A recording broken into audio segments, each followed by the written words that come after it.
Gaming news today is all about new games. First, a new PlayStation game from Santa Monica has been a bit of a mystery, and it seems we could be closer to an answer with some recent info from a trusted insider. Second, PlayStation is making it harder for new games to hit their store from one particular offender. If you've not seen these scam games before, well, it might be a while before you see them again. And third, a new game, Eriksholm The Stolen Dream, arrives today. We're going to be diving into gameplay later, so be sure to check out that stream or the past broadcast, and I'll be giving you a quick review roundup in this show. Now, what we've started doing is just hanging out and talking for about an hour, and we do that kind of to simulate what we used to call morning coffee.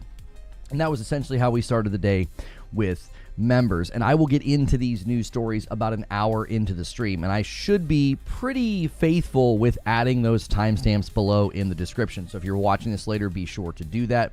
Also, remember to hit like. That helps the video even if you're watching it later.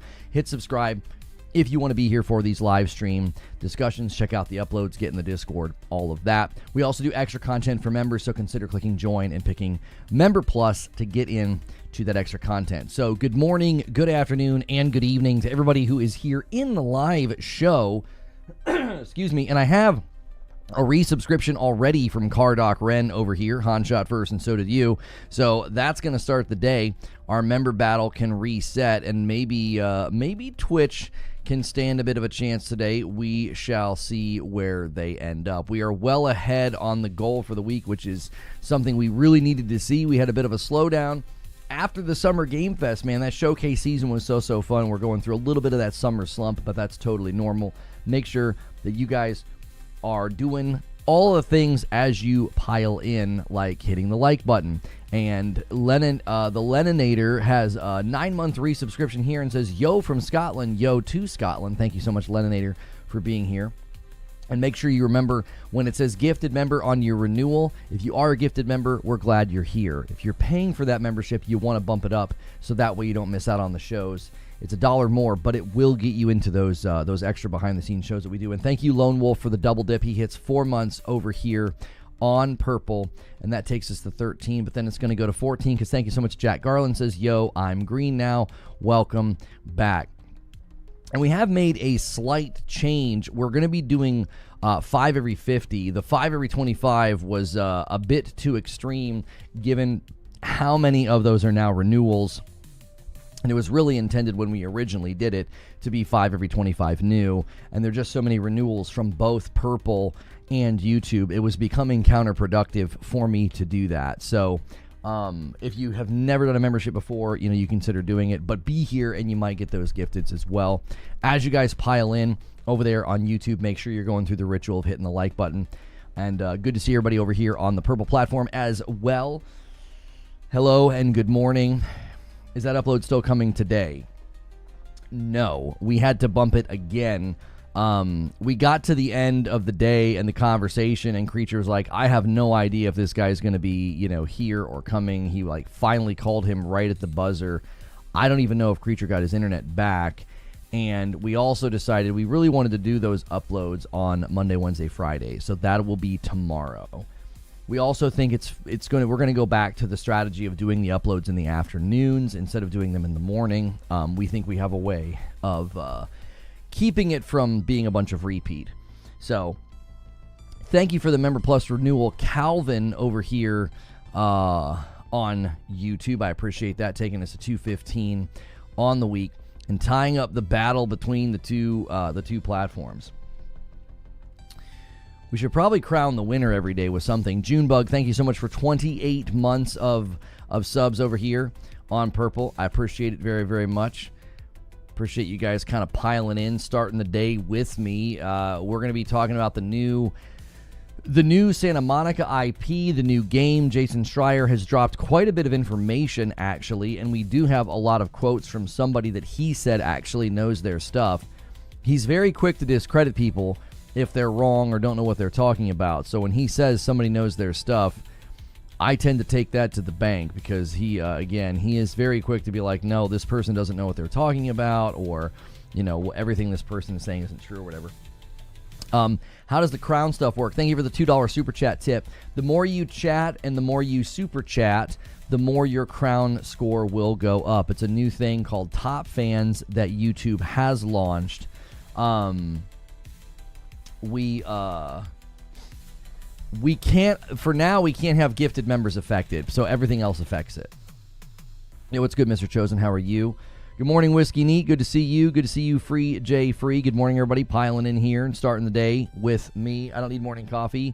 I need 6 a.m. show by any other name. There you go. Finally, my contributions will be recognized. There you go, Zubair. Good morning, Brett. Good morning, PWH Town. How are you? Santa Monica working on Legend of Dragoon. What's good, ganks? I just saw last night he said something about it not being a sci-fi game. Yeah, I'm going to break it all down for you when we actually get to that segment. We're starting to do that segment now about an hour into the show. And one of the reasons I'm doing that is so that we can just kind of come in and start the day just kind of hanging out and talking. I've applied to every studio that's currently looking to work hire as an animator. 4 studios have rejected my application already without an interview. And I have a second interview this week with another major studio. I don't give up. I keep working hard. Yeah, I hope a lot of these people can find studios to land in. He was one of the people recently laid off. Good morning, Siege Master. Good morning, Garsky. Chat to get a crown is a weird concept. Yeah, the chatting doesn't seem to move it quite as much as super chatting. I'm kind of confused why they don't attach it to super chats and gifted members, as well as like doing your own membership or renewing. You booked an appointment? Okay, Lady Gamer. It's like I'm not quite sure why they attach it to chatting. I think what they're trying to do is promote engagement in the chat in general so that you feel like you should stay. At one level, I think that's probably better. Like, you're rewarding people for engaging, not just spending money, but it's like because super chatting is included, it's like that's a bit of a shortcut, which I guess is fine. Like, if you're willing to spend $5 or $10, but you don't really feel like chatting, I guess that's fair.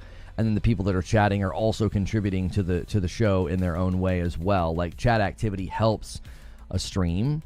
So, yeah, I appreciate their intention behind it. They're basically saying, hey, when you're here, if you're engaging, we're going to recognize that. And I think that's a good thing. PWH Town with 24 months says, I have ascended. My new favorite color is red. The view is much nicer up here. Can't believe it's been 2 years. Amazing rise and community. Thank you so much. That's going to take us to 217 on the week. I appreciate it so much. And that takes us to 3v3. Each of you guys in the member battle here, contributing in your own way, whether it's with Prime renewals. Check your Primes. If you pay for Amazon Prime, you can support me every month with a Prime over there on Purple.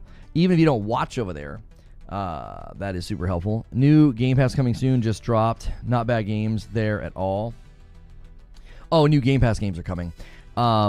Yes, I think they have a good lineup this month. Doesn't PS Plus have a good lineup as well? I think it's like it's one of those months where it feels like it's a bunch of games that if you missed out on, it's a good time to go back. £1,000 for a handheld, hoof. I'm not quite sure why people didn't expect that. That's the pricing threshold for the existing Xbox ROG. I'm sorry, the existing Asus ROG Ally X. I don't know. Slide, finish him. Wait, what? 16 hours into Death Stranding 1, and I find it strangely relaxing. Well, until the BT show up. Count it. We're counting it, bro sexy. Thank you so much. Yes, I actually think there is something very, I don't know what it was, the ritual of coming home every night. Well, I don't come home, but like I'm home, like I'm out of the office. I'm no longer working. There's something about the ritual, like sitting down on the couch, delivering a package, going to the private room, taking a shower, taking a sleep. You know, I don't know. There was something ritualistic about the game that was enjoyable. The Santa Monica game is the Order 1886, mark my words. It is not the Order 1886. Shinobi shot that down pretty quickly. Sorry, I hate to be the bearer of bad news, but Shinobi shot that down. And Shinobi's another person that's pretty in the know, and they were like, Grounded 2, RoboCop, Wu Chang, to name 3.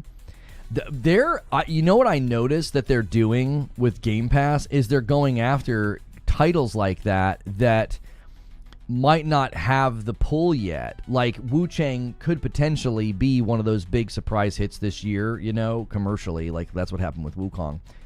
And then it was, like, highly praised by the community. That could happen for a game like Wu Chang, but you could also see that happen for Expedition 33. Like, Expedition 33 landing on Game Pass, it was like, oh, wow. You know, a lot of us saw the potential of that game.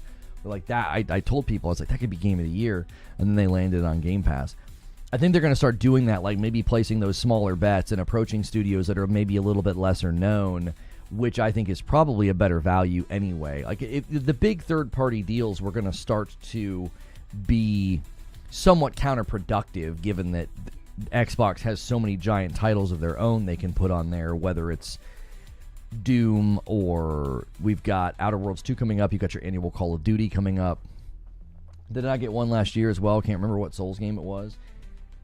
I don't know what year it came out now. It feels like it's been so long. They got Lies of P as well. Souls games landing on Game Pass does hurt their user score, though. It does. It pulls it down, which makes sense. You have a bunch of people trying a game that ordinarily they probably would have skipped. They're going to get their butt kicked, and then they're going to be like, game sucks, I'm uninstalling. Which I can resonate with, right? Like, back in the day, I had a friend of mine who was like, dude, you got to play Souls. You got to play Souls. He's like, it just took me a week to beat a boss, and it feels so good when you finally do it. And I'm like, I don't play games for that, bro. I don't play games for that, dude. The new Helldivers update is fire. Bot megacities. Oh, really? Well, no, Xbox fans had to go at PlayStation 5 Pro at £700, and the Xbox handheld price is higher. Yep, that is true. I would say that was a pretty noticeable inconsistency. It'll be interesting how people handle that. People were upset about the Switch price as well. The Switch 2 at $450. How about double? 450 is too high. How about 900? It's an accurate score for the average Game Pass player as opposed to an accurate score for the average person considering buying it. The latter is already more invested. I mean, I do think that's a good and a bad thing, though, because, like, then you know, especially with a game like that. So, like, if you know a Souls game is coming out, like a Souls-like, you know who it's targeting. You know the audience it's targeting. And if that audience buys it and gives it praise, then you are like, oh, I can buy this, right? But if you're like, I don't really know, I don't really play those games, you're obviously not going to have a lot of people in the mix that are going to speak directly to your purview of like, yeah, I don't really play those games. So, guys, very quickly, if you don't mind, hit that like button. We're doing a bit of a different format. The show open now happens about an hour into the show. You can submit questions all throughout the show. We do Q&A now in that latter half of the show, like the second half of the show. So submit your questions and then stick around to ensure that they are answered, which that just reminds me, yeah, the question queue has been cleared for the day. So submit your questions now. They'll get answered later. Hex comes in with the 44 months and a VIP. Good morning, Lono. Thank you for being a staple of my morning routine. Well, thank you, Hex, for being a staple of supporting the channel. And then Hotshot with 27 months says, another month with this amazing community and, of course, Lono. Yeah, just throw me in there.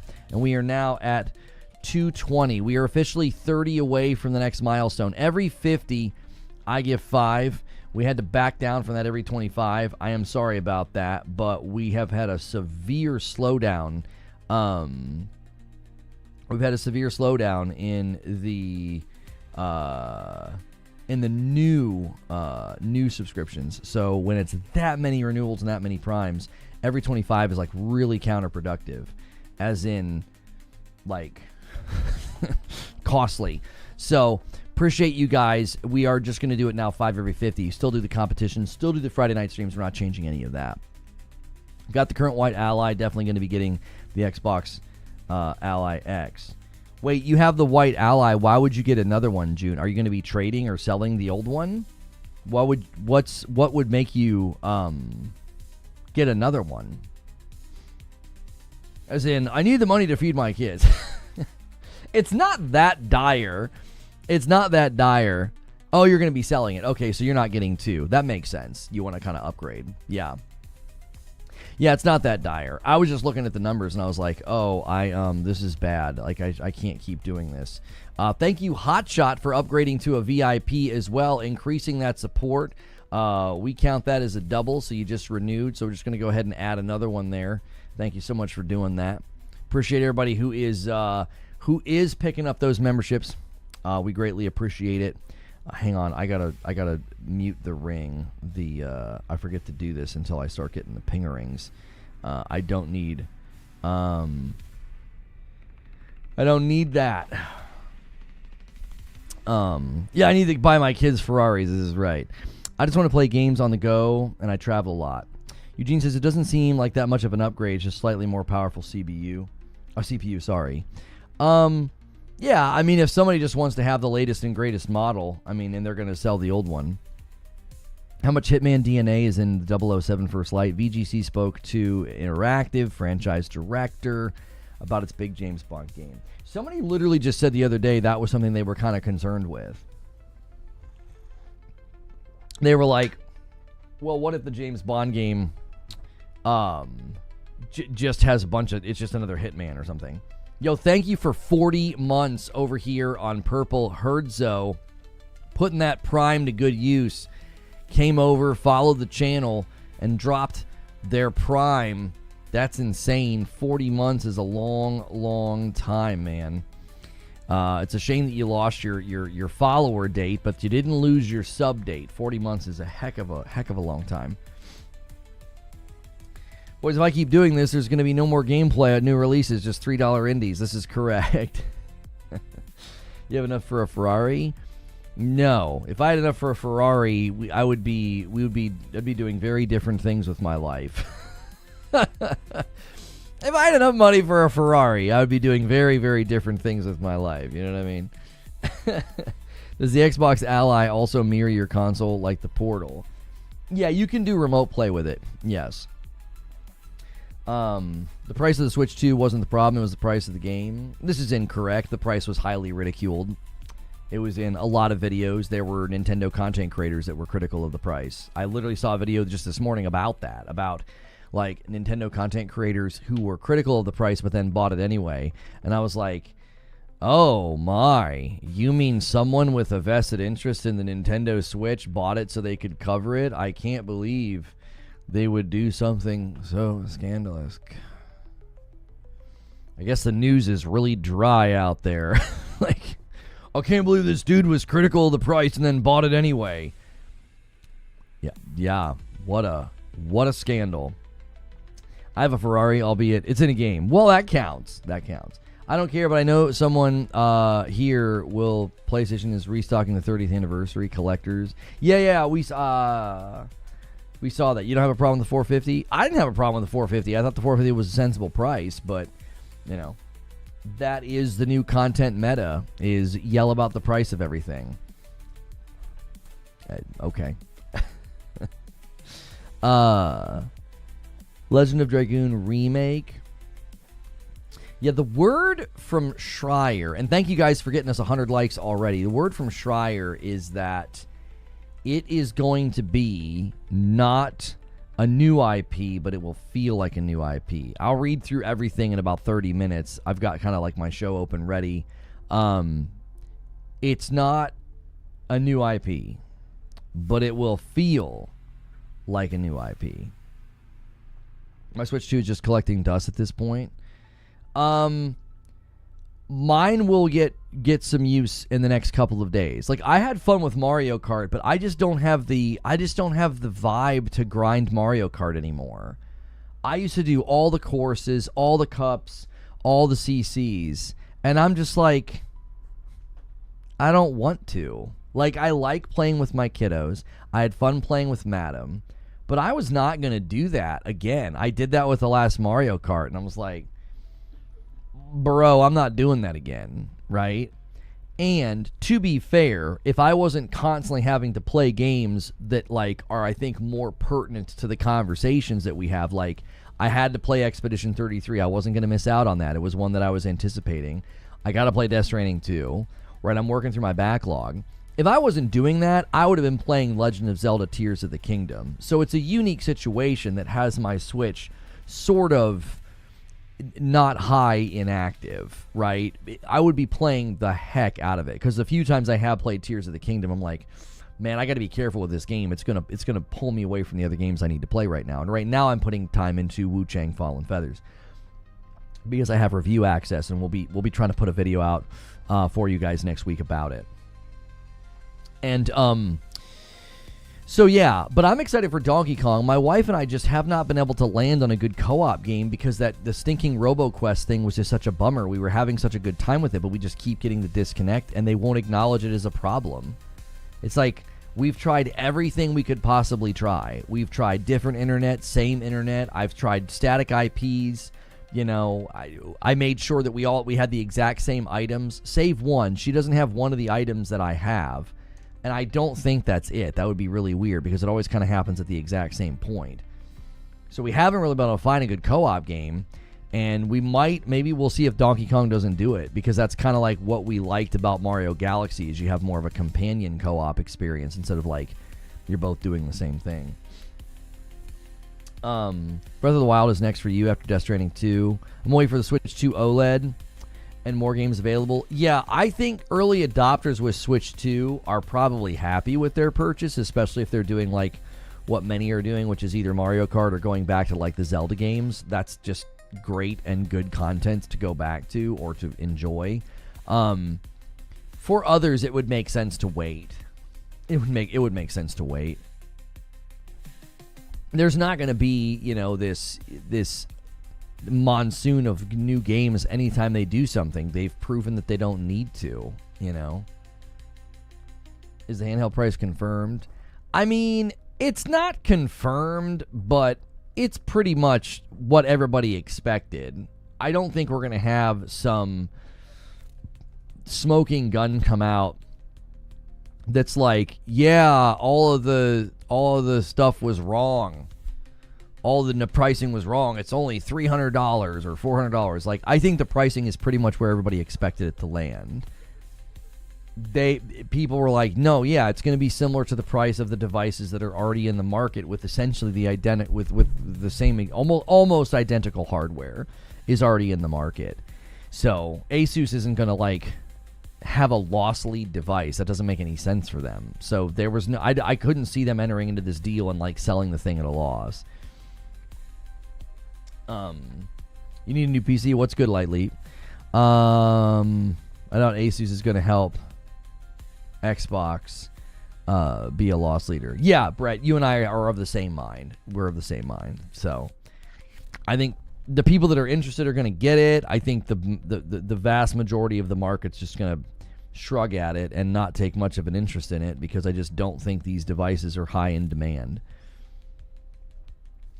Yeah, what's good, Danny? Price is fine. It's just the price raise on the games. Yeah, I mean that hasn't made landfall yet, right? Isn't that going to make? I think it's going to make landfall with like Outer Worlds 2, I believe. You don't need to buy Wu Chang; it's free. Well, if you have Game Pass, yeah, if you're paying for Game Pass, you can download it. Correct. Not excited for any Fallout games. Yeah, some of what I think is happening with a lot of the more major franchises is I think they're just showing that, yeah, this is why it was really popular back then, but I don't think it really transcends to now. I just don't think so. I think Starfield was essentially Fallout in space, and those systems are just not that compelling anymore. I don't think the average person's going to boot up a game like that and be like, oh my gosh, I can fill my ship with potatoes. Like, it's just so much. I tried to say that before it came out. I was like, I don't think object permanence is blowing anybody's hair back anymore, especially if using that engine and object permanence is a huge detriment to innovation, more modern amenities and a more modern feel. If your game's still going to sort of feel like it's locked in time, are we, sandwiches? Well, no, Zubair, there were clips that kind of went viral of somebody who filled their ship with potatoes, and they, like, opened up a door, and, like, the potatoes all poured out. The sandwiches was, like, from the trailer. You know what I'm saying? Like, sometimes I wonder if this idea we have of like, oh, I can't wait for the next fill in the blank. You would hope that they have really evolved and not just sort of stayed in the past. I think this is why a lot of developers probably feel like they're in a bit of a catch-22, because when they do something new or they branch out, people will get really angry and be like, why'd you do this? Why'd you change? But if they stay too true to their roots, people will be like, this doesn't really feel like a new game. I feel like I've played this before, blah, blah, blah. It's probably not a fun place to be as a developer, because you do want to do new things. You want to branch out and create new ideas and new games, but that can be difficult, especially if you're using maybe an engine that's more restrictive. But also, that can be scary, because what if the audience is like, we don't want anything to do with this? We've seen games do that recently. We've seen companies do that recently. It happened with Kill the Justice League. It happened with Veilguard. Like, they completely go in a new direction with feel and vibe or even genre, and people are like, this sucks. You stay too close to your roots, and people are like, yeah, this kind of sucks. I've kind of played this before. I think that's why a lot of the conversation around Yote, I just find it to be really disingenuous, because that's pretty much what you want to see. You want to see a company stay in the hemisphere of what they did before, but evolve in really smart and really meaningful ways. I think that's the way to do it. Spider-Man 1 to 2, God of War 2018 to Ragnarok, Zero Dawn to Forbidden West, Tsushima to Yote. I feel like this is the way to not. And again, those are games that aren't too far away. I think it's even harder when your game that you're adding to, the franchise that you're adding to, is attached to something that's really old. Haven't seen much positive talk about Yote. Well, you're looking in the wrong places. I saw somebody claim on Twitter that there's controversy. There's no controversy at all. The state of play has over 3 million views and a really strong like ratio. Every video I've seen about it has been positive. Like, the people that are trying to be negative about it, you know what I want them to do? I want them to keep being negative about it. I hope they make 10 videos. I do. Do it. Call the character ugly. Call the game woke. Say the game's gonna flop. I want you to make 10 videos saying that garbage. So then when the game isn't, we can see the glorious goalpost shifts and if you account for inflation and the month of the year and the moon cycle, it actually was a flop. Shut the frick up. Like, I want them to make the videos. Please. Please. People are hedging their bets. There's a lot of people that won't go full bore at Yote because they know, seems like the general public thinks it looks awesome. And they're the ones that are going to buy it. And they're the ones that are going to drive its success, Not angry Twitter warriors. Yo, what's good, Talika? Thank you so much for 4 months. I have the only negativity I've seen about Yote has been from the same bad actors that just make up false claims and drum up nonsense. I've not seen a single gamer. I've not seen a single gamer have an issue with the game. It's the people who don't game. They play Twitter full time. Like, I'm serious. I haven't seen anybody complaining and be like, oh, it looks like crap, and blah, blah, blah. It's like comments on my videos, comments on the state of play viewership, the state of play like ratio. It's like, yeah, y'all thought you were going to get another big win earlier this year. And sure, you can get silly, crazy good impressions on Twitter being a troll, but that doesn't represent that the gaming populace at large. That's just a gigantic, escalation machine of negativity. It's like that's what eats, sleeps, and breathes on that platform. It does not represent actual gamers. Jiminy Christmas! Golly, I thought I turned that off. My gosh. Listen, I think the Amber Alert system's wonderful. You don't have to give me a heart attack. That's so unnecessary. It's not a tornado. Dear Lord. I turned that off in my settings so that wouldn't happen. It happened one night. It gave me a literal, I was like, I'm going to die. I'm going to have a heart attack. That scared me so bad. That was for an Amber Alert. You don't need to have me fall down in my home because you frightened me so badly. What am I going to do if that happens? Well, I'm going to go save the person now. Jeepers. Joker Quinn, thank you so much for a gifted member. That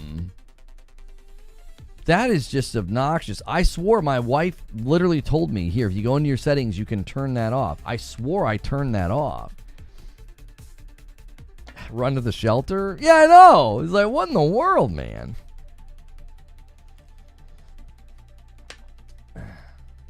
It got you 15 seconds before me. We need a silver alert for Lono?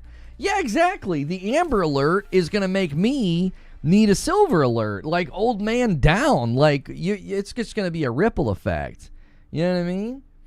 One amber alert and an entire neighborhood of people are falling down and clutching their chests like, oh no, like, gee, money Christmas. What's the name of the new Santa Monica game? We don't know. Yeah, we don't actually know.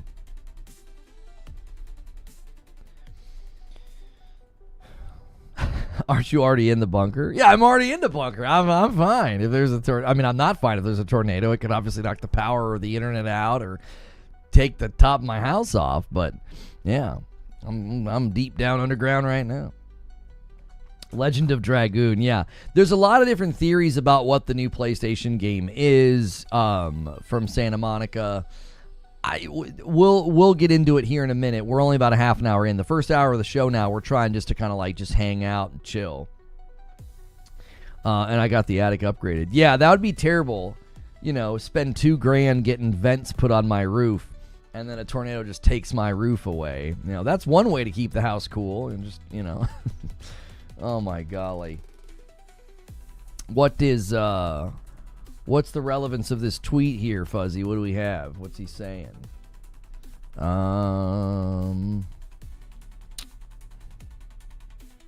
Good golly. Guys, there are real women still out there to cuddle with. You can even pay them if you want. Oh, the Grok thing. Yeah, Detective Seeds making his own little joke here. Yeah, Jez Corden smiling about something. He's happy. Maybe something good coming. We'll see. Reminder for Lono, the Czech tornado is covered on insurance. Oh, yeah, right? Since flooding wasn't. You know what I mean?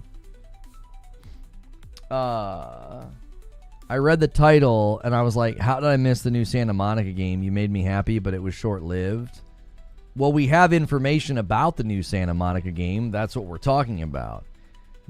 We don't have the title, but we've got good information we're going to be going through in a moment.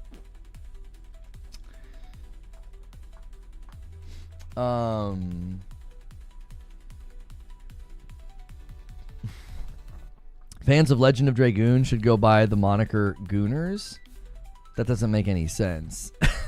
Oh. No, now I understand. I really enjoyed Death Stranding. Surprised me a lot. I think a lot of people, you know, myself included, that went back to Death Stranding were sort of like, oh, wow, we kind of missed out here. Thank you so much, Angry Pete. 46 months and a VIP. Can't always work and lurk, but getting some time in today. Guys, I appreciate it so much. I know for the summer, a lot of people have schedules changing or they're traveling. So it certainly has, we've taken a bit of a hit. But are you playing that stealth game later? Can't remember the name. I tried to buy it and install it this morning, and it wouldn't let me. I don't understand why that happens with PlayStation. I think it'll probably be available for purchase in like the next 20 minutes or something. It's super weird. It won't. I don't get why that happens. That's happened, you know, a handful of times recently with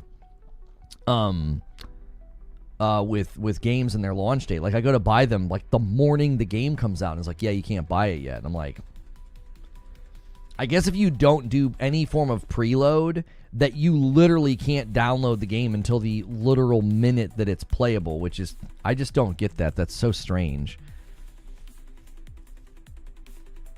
Stealth game. It's called Eriksholm. It's got such a weird name. Eriksholm the something sound. I don't know why I can't remember the name of the dadgum game. Eriksholm The Stolen Dream. There we go. Yeah, Eriksholm The Stolen Dream. That one, it's not scoring quite as well as I had hoped. I still think it could get some.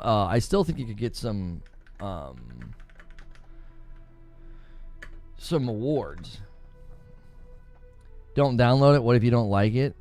Well, I mean, we said we were going to cover it. It'd be kind of weird to say we're going to cover it and then to not. Is there a repo trailer? Thank you so much, Khalid, for bumping the line to 226. I appreciate it very, very much. Working and lurking. Happy to always hang around, even though I don't chat much. Thank you so much, sir. That bumps the line to 10. Over the 4. Let's see. Repo release trailer. There we go. Yeah. They made a good update to the PlayStation Store, and it actually pertains to games like Repo.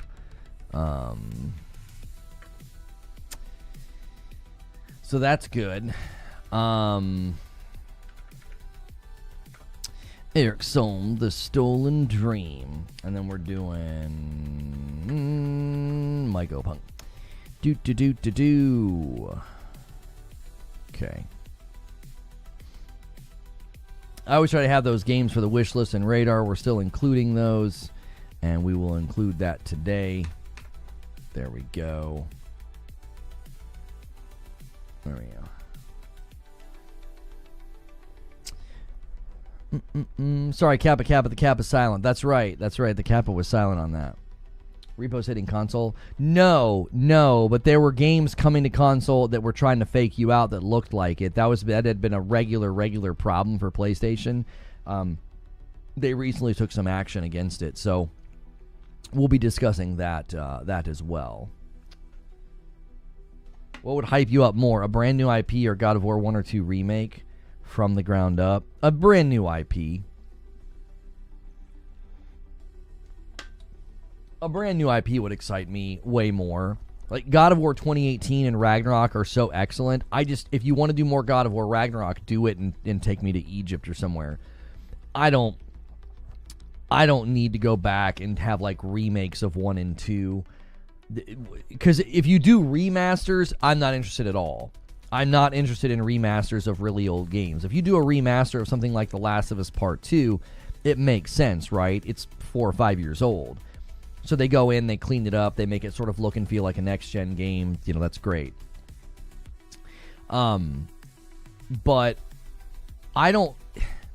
Going back and doing remakes when God of War is already doing really well on its own, like you've got 2018 and you've got Ragnarok, do you really need to go back and remake 1 and 2? Like, just continue going. Like, if you're going to be spending the team's time on something... Because remaking 1 and 2 from the ground up, just make a new God of War game at that point. Just make Egypt, right? It doesn't make much sense. Like, you've got such a good vibe and feel for the game now, you know, just make a new one, right? Or do a brand new IP. Do I plan on checking out Eriksholm? Yes, we were just talking about that a second ago. I can't buy it yet for whatever reason. I think I'm going to have to wait until 10 o'clock. It'd make more sense to put them up for sale as PS Classics on PS5. I'm not big on going back and grabbing really old games and remaking them. Like, it makes sense when PlayStation is like, well, let's make sure that, like, Horizon Zero Dawn and The Last of Us and Days Gone and, like, some of their really, really late arrival PS4 games, it makes sense to dress those up for the PS5. Because they're getting a lot of new users, and it's like, well, one of the best things you can do with a new user is give them a ton of games to add to their digital library. I think that makes perfectly good sense, and I actually kind of celebrate that. It's like, that's great. If I ever go back and play Days Gone on my PS5, it's going to feel like a modern, version of it. It'll feel like a nice, dressed-up version of it. But going way back and grabbing old games to do remakes of, people sometimes ask me, they're like, well, are there any games you really want to see remade? It's like, no. Like, just make new games, either within that franchise or within that IP. Like, Super Metroid's an example. Can you just make me an amazing Metroidvania? Not a Metroid Dread, because that's more like Metroid Fusion. I mean, like an actual crazy good Metroidvania, like on the level of like Ori or Prince of Persia or Hollow Knight. Like, I know people liked Metroid Dread. It just wasn't my vibe because it wasn't a Metroidvania. It was more of like a whatever you would classify, I guess, Metroid Fusion as. More of a action platformer than a Metroidvania. That's kind of the only game I ever really go to, because like The Legend of Zelda: Link to the Past is so good, but I don't want them to go back and do another Zelda like that. I enjoyed Breath of the Wild immensely, and whenever I can make time for it, I know I'm going to enjoy Tears of the Kingdom. We don't need a God of War 2018 remake. Don't do what Naughty Dog did with The Last of Us. That's not even remotely comparable. God of War 2018 came out in, as the name would indicate, 28. That's not its official name, but you get what I'm saying. God of War 2018 came out in 2018, and they did a 4K checkerboard 60 FPS free update. What they did with The Last of Us Part 1 was not even remotely comparable to what they could have done with God of War, because it was a much older game. Like, they did a complete remake, and it literally feels like you're playing a next-gen version of The Last of Us Part 1. So I don't think they're comparable, because The Last of Us Part 1, when I played it way back in the day on my brother's PlayStation 3, I mean, compared to when I played it on my PS5, it's not even a comparison. It's not even a comparison. Yo, it's good, Nillarin. I didn't mind what they did with The Last of Us Part 1 because it made sense. It was like this game was kind of before its time, and now it's going to feel like a next-gen game. You go back really, really far, and you start grabbing these really, really old games, and you just remaster them, I'm like, I don't want to play a really old game with slightly higher resolution. Sorry. Right? That doesn't... You know what I'm saying? Like, that's just my preference. You can have a different preference than me. You're double dipping. Oh, what's good, Omar? You can have a different preference than me. I'm not saying that anybody's wrong for wanting it. I'm just speaking from my own perspective. If you're going to go back that far, remake it. But the question was posed, would you rather them remake God of War 1 and 2 or do a new IP? And I'm like, do a new IP. God of War is doing so well, why go back and remake 1 and 2? Just make the next God of War if you want a new God of War game. Or if you're wanting to do a new IP, then do a new IP. People do like remakes, FF7. I think people are going to be very selective with their takes on remakes, because if it's a franchise they really like, then they're going to come out of their dadgum skin. And if it's a franchise or a platform that they don't like, they'll criticize it. Like Soul Reaver would much rather see a new game. Yeah, I had no interest in that. I was like, I don't want to play that game. I'm going to be playing an old game. An example would be GoldenEye. I loved GoldenEye back in the day. Loved it. And then I played the new, like, remastered version, and after 20 minutes, I was good. I was like, this was a fun trip down memory lane. I'm not going to frickin' roll credits on this. I've got other games to play. I don't have time for this. Like, the nostalgia fades very quickly. I was like, oh yeah, the bathroom. Oh yeah, the music. Oh yeah, the when you get shot. And oh yeah, throwing the mines. Whoa, what a trip down memory lane. And then I was good. I was like, I don't need to play anymore.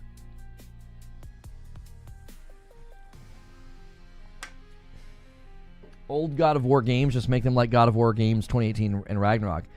My question for you, Seth, is why do that? Why not just make a new God of War? Just take him to Egypt and make a whole new game. Yo, Chill Will, thank you for 6 months in Member Plus. Happy 6 months. Time flies. Lono, any thoughts on upcoming RoboCop game? Well, I mean, it's basically a standalone DLC based on the game that already came out, and what little I played of it, I thought it was great. I mean, it wasn't a game that I was going to play all the way through because I've got so many games I'm trying to finish.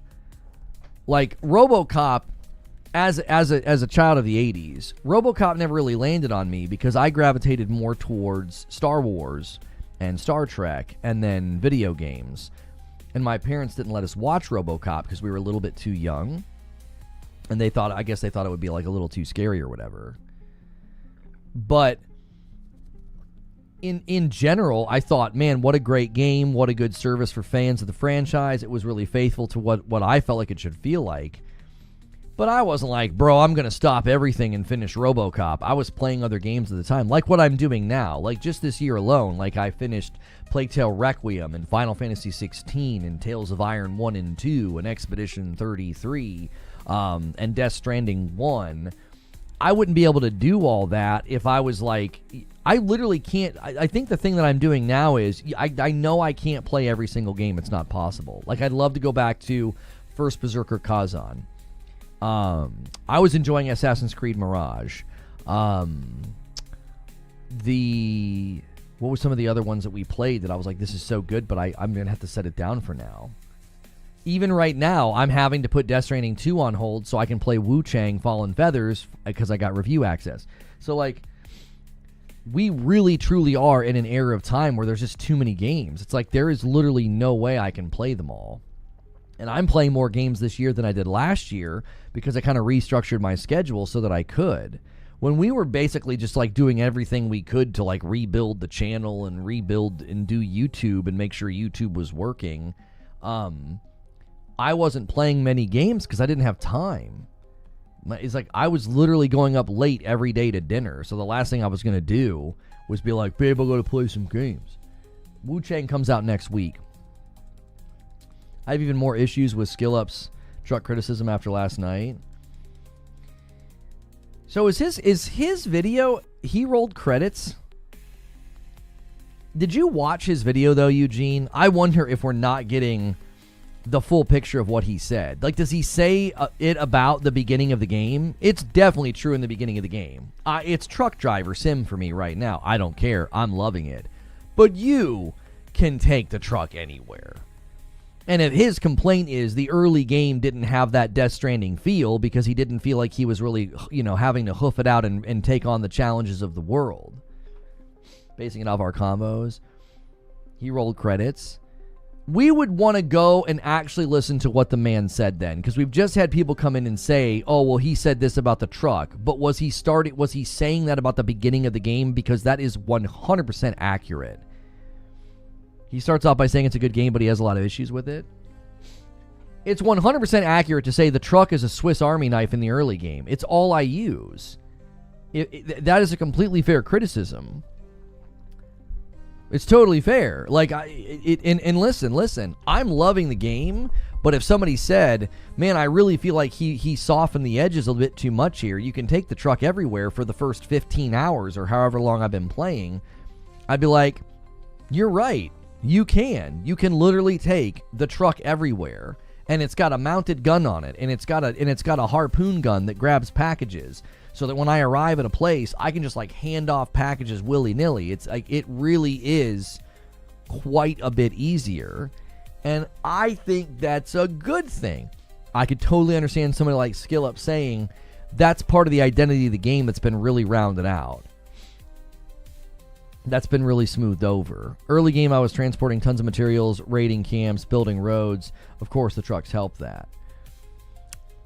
Again, I think Kojima made the right choice. Even if Ralph is specifically talking about the early game in Death Stranding 2, I think his criticism's legitimate. I just don't agree with it because I'm like, I think Kojima made the right choice. I don't think he would have been able to be like, hey, welcome to the sequel. The first 10 to 20 hours is more slow going, walking everywhere. People would have been like, what the frick? We upgraded so much and got so much in the first game. This is what we're doing again? It wouldn't have felt like a sequel. It's one of the challenges with a sequel. How do you reset the player without making the player feel like the first game was basically irrelevant?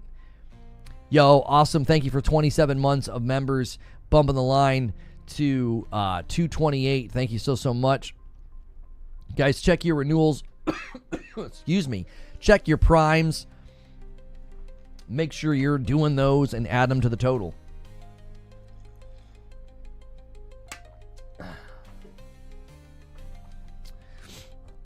I love the monorail and the road upgrades. They made the game feel like you're actually doing something to get them online. I spent a ton of time in the first game building roads, and I'm not really doing that this time around. because I don't need to. I just take the truck everywhere. And the reason that I like that, is because it feels like an extension of the first game. It's like, yeah, Sam's a little bit more capable now. There's better equipment now. He can kind of drive everywhere. Especially because the early game funnels you. It literally funnels you to using the trucks. It's like, hey, can you take these 25 giant packages? Well, of course you're going to grab a truck or use monorail. I do think the truck has too much battery. The only reason I'm okay with the truck's level of battery is because I think it's totally fine to say, if you're going to venture out into the world and do stuff in the early game, it's not really, I don't think, that much of a pain point to be like, well, make sure you bring two PCCs with you, PCCs with you, because then you can just build the charging stations. Now, once you're out of network, you can't. But again, I don't think that you want to have that be a pain point in the early game. Like, what? You're out of battery. Like, you know what I mean? I get what Kojima was trying to do. He maintained the essence and the spirit of Death Stranding without making it seem like, here we go again, I'm this porter with some rope and I've got mountains to scale. Like, it's more like, well, no, I'm a capable porter now. I got a company behind me. I got a ship that can travel in the tar. You know, I've got some fast travel mechanics that have been a little bit more simplified. And I've got a truck. I don't know. I think it works. I think Kojima made the right choice. I think if he would not have done that, I think people would have been critical in the other direction. They would have been like, this is just kind of a repeat of the first game. It doesn't really feel like Sam or Drawbridge or any of the stuff has progressed. It doesn't feel like we've really gotten better at this. It feels like we're doing it all, you know, the exact same all over again. He's talking about the whole game, says Gojira. My pushback was that you could take the truck everywhere in Death Stranding 1 as well. Does the truck do more now? Yes, it does. But to act like you couldn't take the truck everywhere in the first game was a lie. Here's where I think Skill Up would be in the right to push back against what you're saying, Gojira. The truck is way more effective now. I stopped taking the truck in the first game for that reason. I had an easier time stacking a bunch of packages on my back and using the motorcycle in Death Stranding 1. Death Stranding 1, it was way easier to just use the motorcycle. It was like, let's just use the motorcycle, because the truck would slide and lose traction. The truck is a lot more effective now. I think some of that's because, I think he even talked about this, they've softened up the difficulty of the traversal. Like, it's not that hard to get over ledges and cliffs anymore. It's a little bit easier. And I think that's a good thing. I don't think that was a needed repeat. Do you have a bigger world with new kits, new story, new things to do, new tech? Yes. Well, there you go. That's what I wanted from a sequel. Does that mean trucks are a little bit more effective? Yeah, that's fine. Yo, thank you, Stone Spire. I know what Stone Spire's trying to do. He's trying to bait the first 20 bomb of the day. With our new system of every 50, I give 5, right? On every 5-0, you're going to get a 5 from me, okay? Every 50, I give 5. Stone Spire's going to set up a 20 bomb right here. We're at 230. We are exactly 20 members away from the next milestone. Thank you so much. Who wants to be the first 20 bomb of the day? We had some big drops yesterday. It's your chance to sort of take the reins, take the crowns. We can't really take the crown for top fans. It's a new thing that YouTube promoted. Currently, Lone Wolf's a top fan, chatting the most. You can get that crown next to your name from Super Chats and chatting. No, I've not seen the movie Amber Alert. The truck will absolutely slide and lose traction in some mountain areas. It was a lot more significant in the first game. I've literally taken, and thank you Joker Quinn for adding to the total as well. I've literally taken the truck over hills and up slants in this game, and I thought as I was approaching, this isn't going to work. I was like, this isn't going to work, but I just tried it and I was able to do it. There's been multiple occasions where I'm like, yeah, I don't think the truck's going to be able to pull this off, and then it does.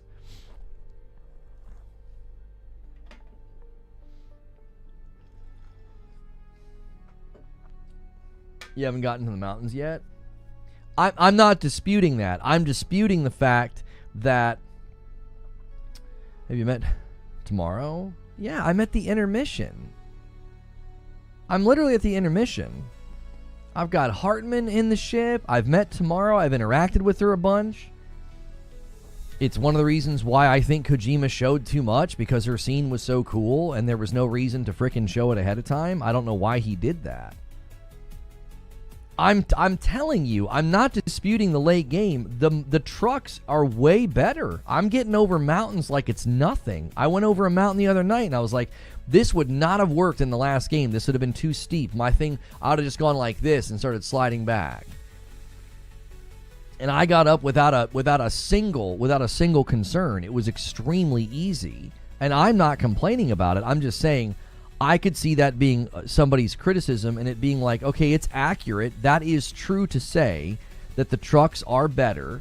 They don't just have better battery life. They are better at climbing. And I could see somebody saying they don't like that. I disagree with Ralph. I actually think it's a good evolution of the game, and it's a good extension of Sam's abilities as well as Drawbridge. You have a company, you have a much more capable company at your back now. So it makes sense. Would I be, thank you so much for the 40 spot. I'm not sure what that translates into. Let me see if I can get, that's a $2 super chat. Thank you so much. Would you be excited for the sequel of The Order 1886? It's not that. Shinobi shot that down. But if it is The Order 1886, or we get a sequel to The Order 1886, I would really be excited to see that game kind of shine in a very, very more receptive time to a game being that cinematic. I mean, it was obviously really short and it got a lot of criticism, so you'd want it to be like an actual big, robust game, not like... Wasn't it like an 8-hour game or something ridiculous? Nothing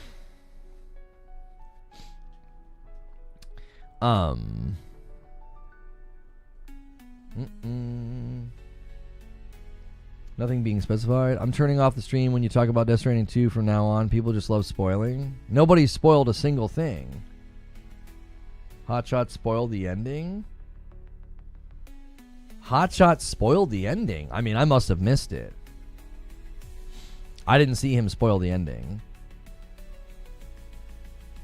I feel like he would have gotten jumped on by the entirety of the stream if he did that. Like, that would have been immediate. Guys, really, really quickly, before we hit the 1 hour mark, do me a favor and let's get to 200 likes. We're about to do the show open.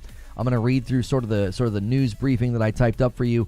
Also, the question queue is clean, so submit your questions now. It can be about anything going on in gaming world as well as the topics today. We now do Q&A in the second half of the show. What's good, Pork Pie? Good to see you. Thanks for being here.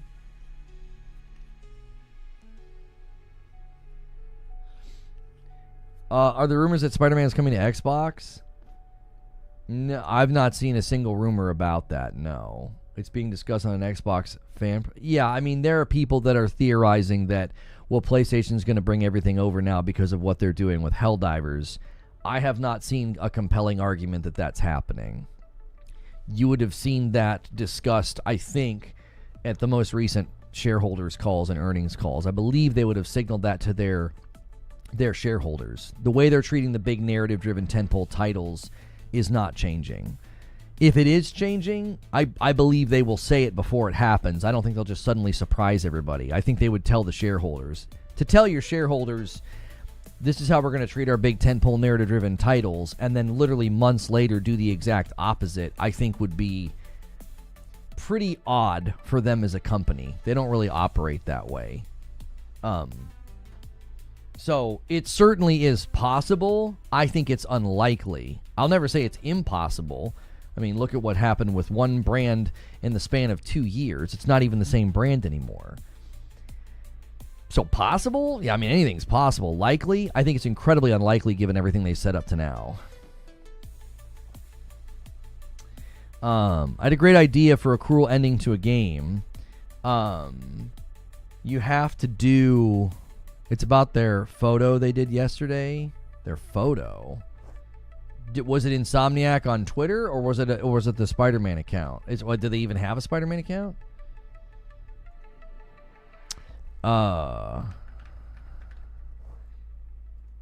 Like Insomniac Games published a photo? Is that what you're saying?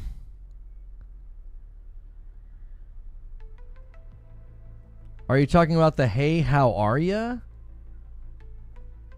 Like Spider-Man says, "Hey, how are ya"? That was 2 days ago. I'm super confused. Do people honestly think this means anything? This is just, "Hey, how are ya"? Hashtag be greater. Hashtag Spider-Man PS5? You guys are not trolling me right now. People seriously think this is a clue about something? I need this to... Can someone explain to me?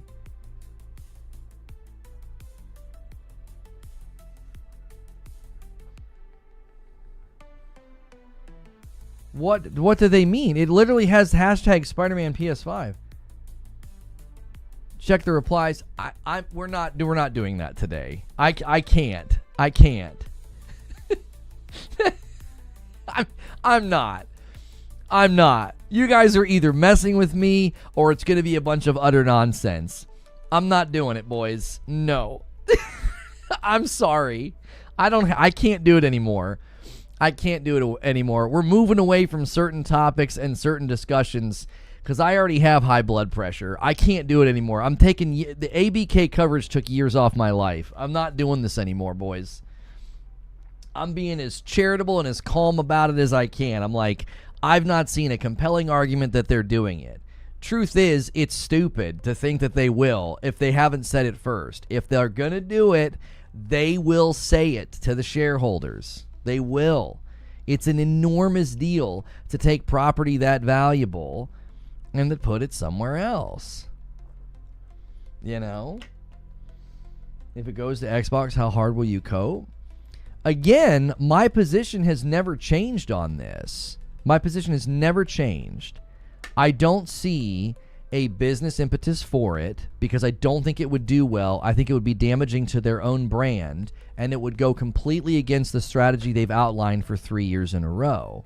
It doesn't bother me at all if a game goes to another platform. A lot of the really big-time PlayStation fans were very upset when PlayStation started putting games on PC.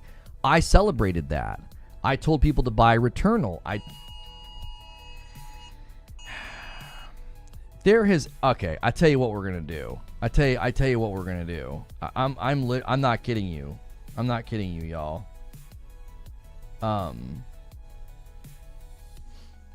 I can't do this today. I'm not kidding. I'm turning my effing phone off. I'm literally turning my phone off. I can't do this. I can't do a live show with that happening. That is absolutely ridiculous. My phone is off. I can't silence it.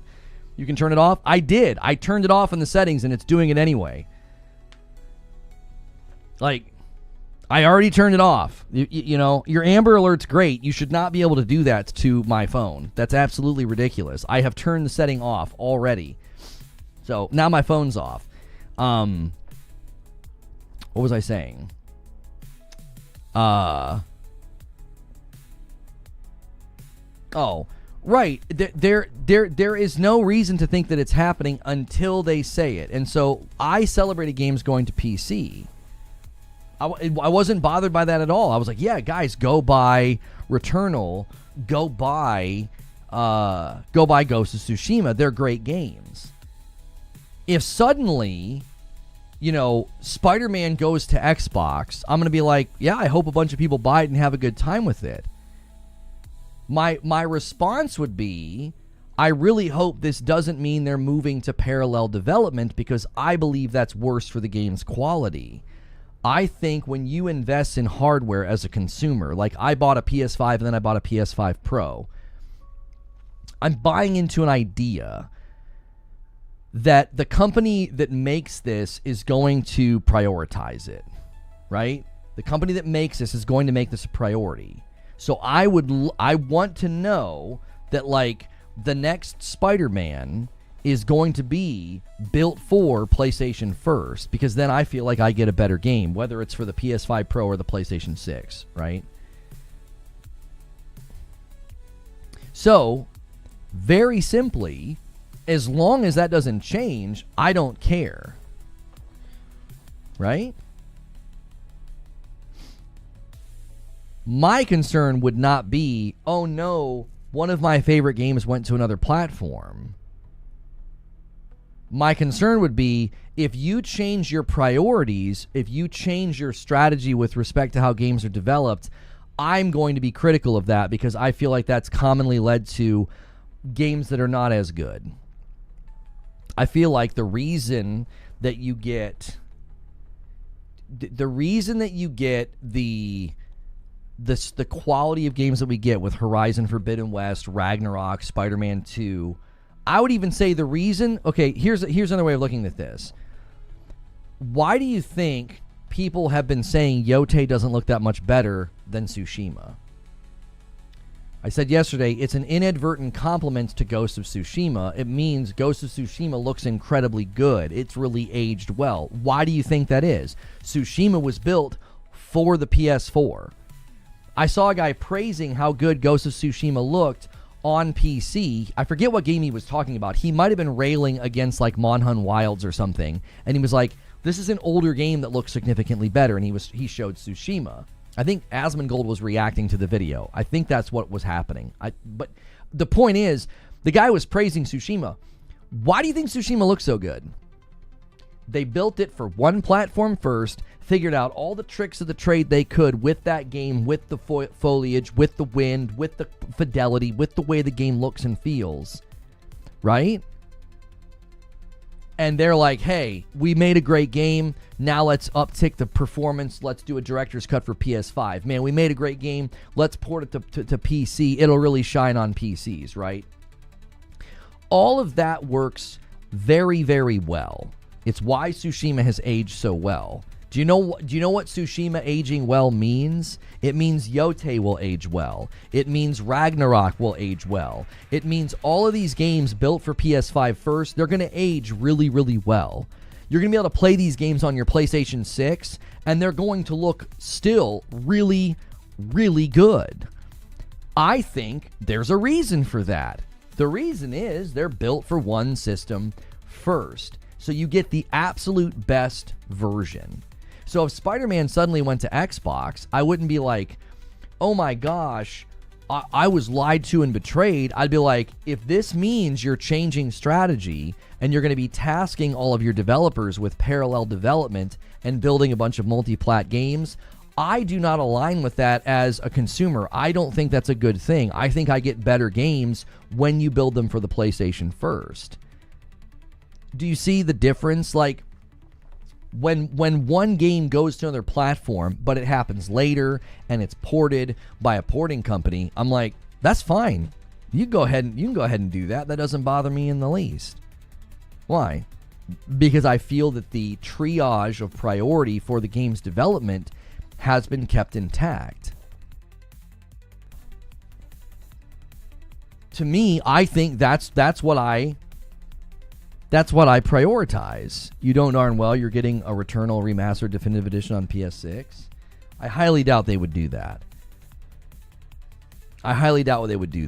Given what they've done with the PS5 Pro, if you're being cheeky, so be it. If you're being somewhat serious, I think the PS5 Pro shows you the path forward is they're not going to be doing that as often.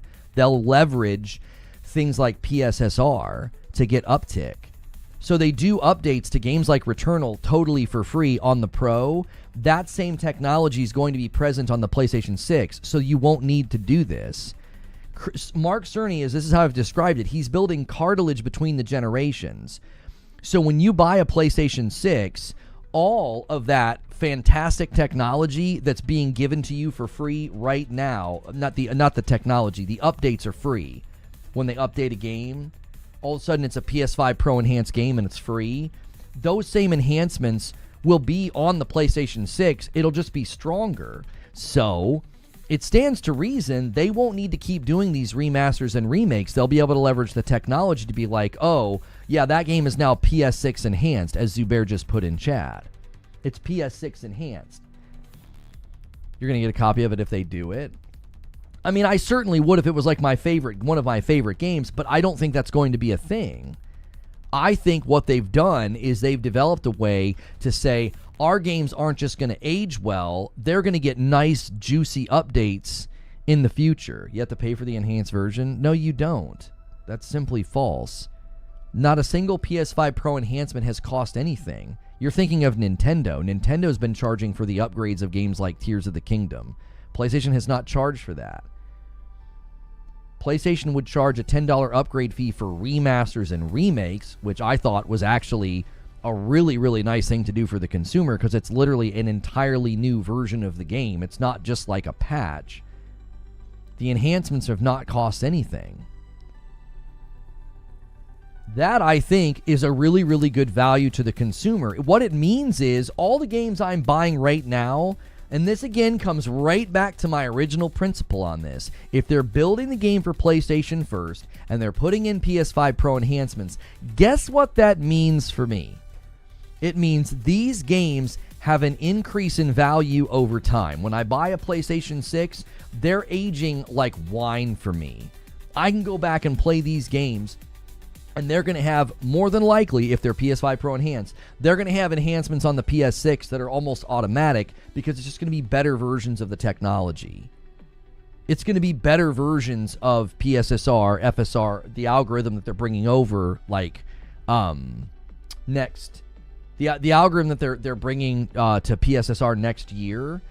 It's happening around May, which is like around the time the GTA 6 comes out, right? Like, that's convenient. That means those games increase in value. So the question of like, you know, how hard would you cope if Spider-Man goes to Xbox? You're engaging with the conversation in such a small-minded way. You're not thinking bigger picture. You're not thinking like long-term investment into games, investment into a platform. What's really interesting is everybody's really, really big on this stop killing games thing, but a lot of people that enter this conversation, they talk about games in such disposable, non-ownership ways. We don't buy games, we play them on Game Pass. And you also don't seem to care about a game's longevity with respect to value. Like, oh, I don't know, any PlayStation game I buy right now, I know that the business practices of PlayStation and their commitments mean that when I buy a PlayStation 6, my library ages very well. Because of the technology that they're developing and what they're fostering with AMD, I know that my library is going to age very well. When I buy Ghosts of Yotei, I am very confident that when I play it on a PlayStation 6 in the future, like if I let my daughter play it because she keeps asking about it, she's like dying to play it. When she's old enough to play that game on the PlayStation 6, I know it's going to be a very, very well-aged game. Why? Because of how PlayStation handles their studios and how they handle their property. You want to talk about these silly little piddly arguments on Twitter about like, oh, but you're coping, and oh, you're mad that this is happening. You're not even entering into the landscape of the discussion. You're doing like this juvenile console war on Twitter. If you want to have a real conversation about the value of games and the value of game ownership, it's like, then let's talk about what it means when a studio invests in a game for one platform. You don't make any sense. I'm unsubbing. If what I'm saying is hard for you to understand, maybe it's because you look at things the wrong way. Maybe it's because you're looking at things in this silly little console war way. I'm talking about a studio's investment in a game's quality that then ages better because it's built for a platform instead of built for a bunch of platforms. We've talked about this before, how art direction is a significant way of a game aging well. We've talked about how Hi-Fi Rush is always going to look good. One of the reasons that Hi-Fi Rush is always going to look good is because of the art style, right? Well, the reason Tsushima still looks good today is because of art direction. The reason Yotei is going to look good in the future is because of art direction. It has almost like this painted feel. Expedition 33 is probably always going to look good. It's always going to look good because they were really, really strong in the art department. Now, they could go through and polish it up and make the cutscenes look a little bit better. And a 20 bomb comes in from MASH. He takes the bait that was set by... Stone Spire so long ago. Thank you guys so much. I appreciate that. MASH coming in once again and showing people so much generosity.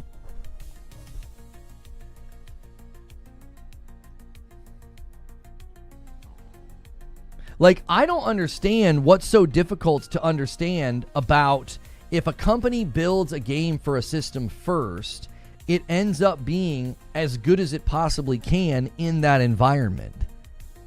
Like, I don't get what's so hard to understand about that. Developers have said this time and time again.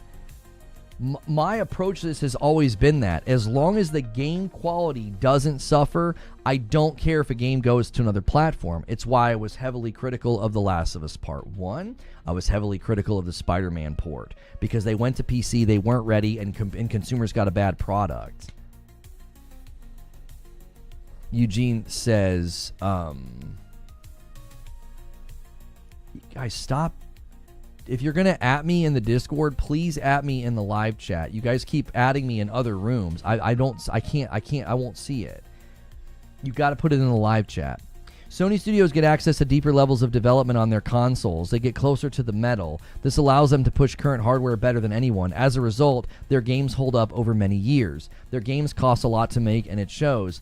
They're seen as long-term investments.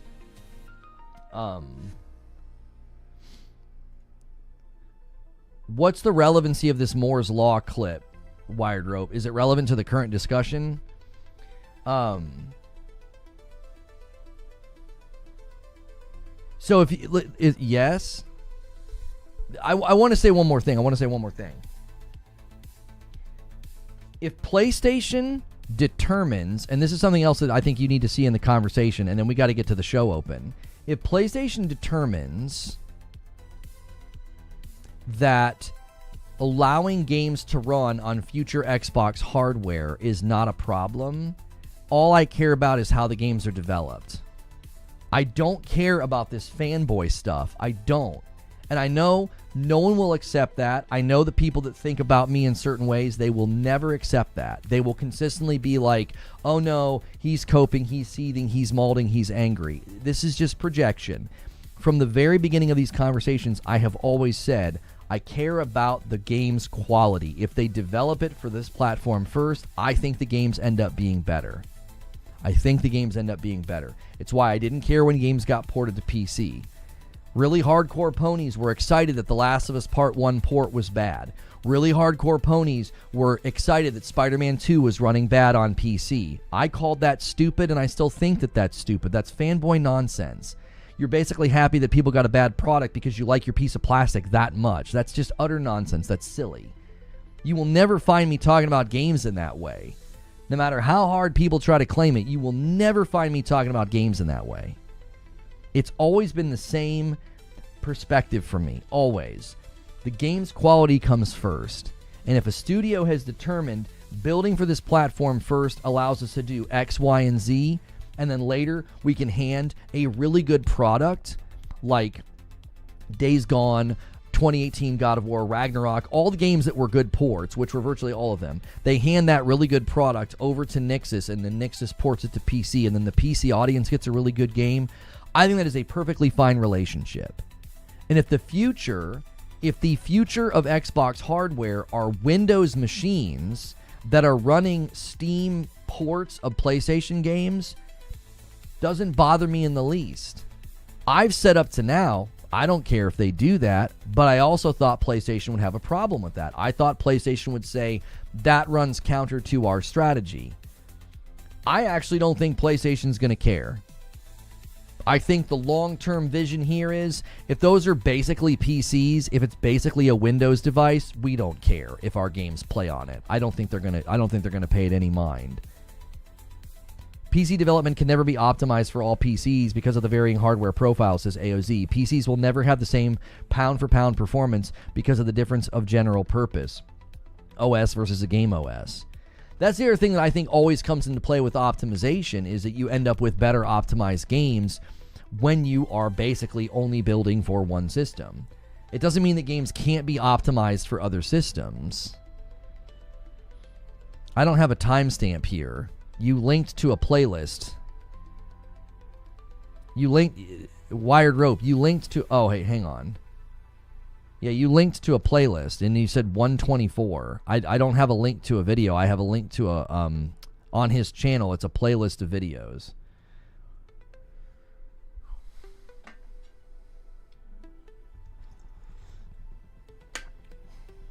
On Moore's Law's video. Oh, this is a playlist that you made. Oh, it's 2 different videos. You're saying go to 1:24.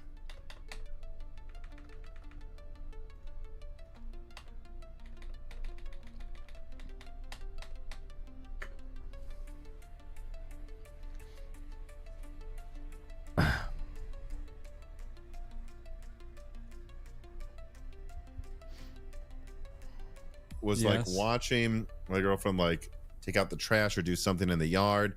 She has to Hour 24. Okay, I was like, we're listening to him talk about his girlfriend taking the trash out. That doesn't seem like what you wanted me to watch. This story number stations Mark Cerny in recent interview has said the company is working on implementing an advanced graphics upscaling algorithm for PS5 Pro that should deliver better performance than its existing PSSR upscaling tech. According to a conversation I recently had, this is the writer, the new tech is a drop-in replacement for the current PSSR that should be straightforward for developers to quickly patch in when it arrives on the PS5 Pro consoles in 2026. Quoting Mark Cerny, this is not for proprietary technology. This is really trying to move the industry forward. Obviously, we want to use these technologies on our consoles, but these technologies are available to any of AMD's customers freely.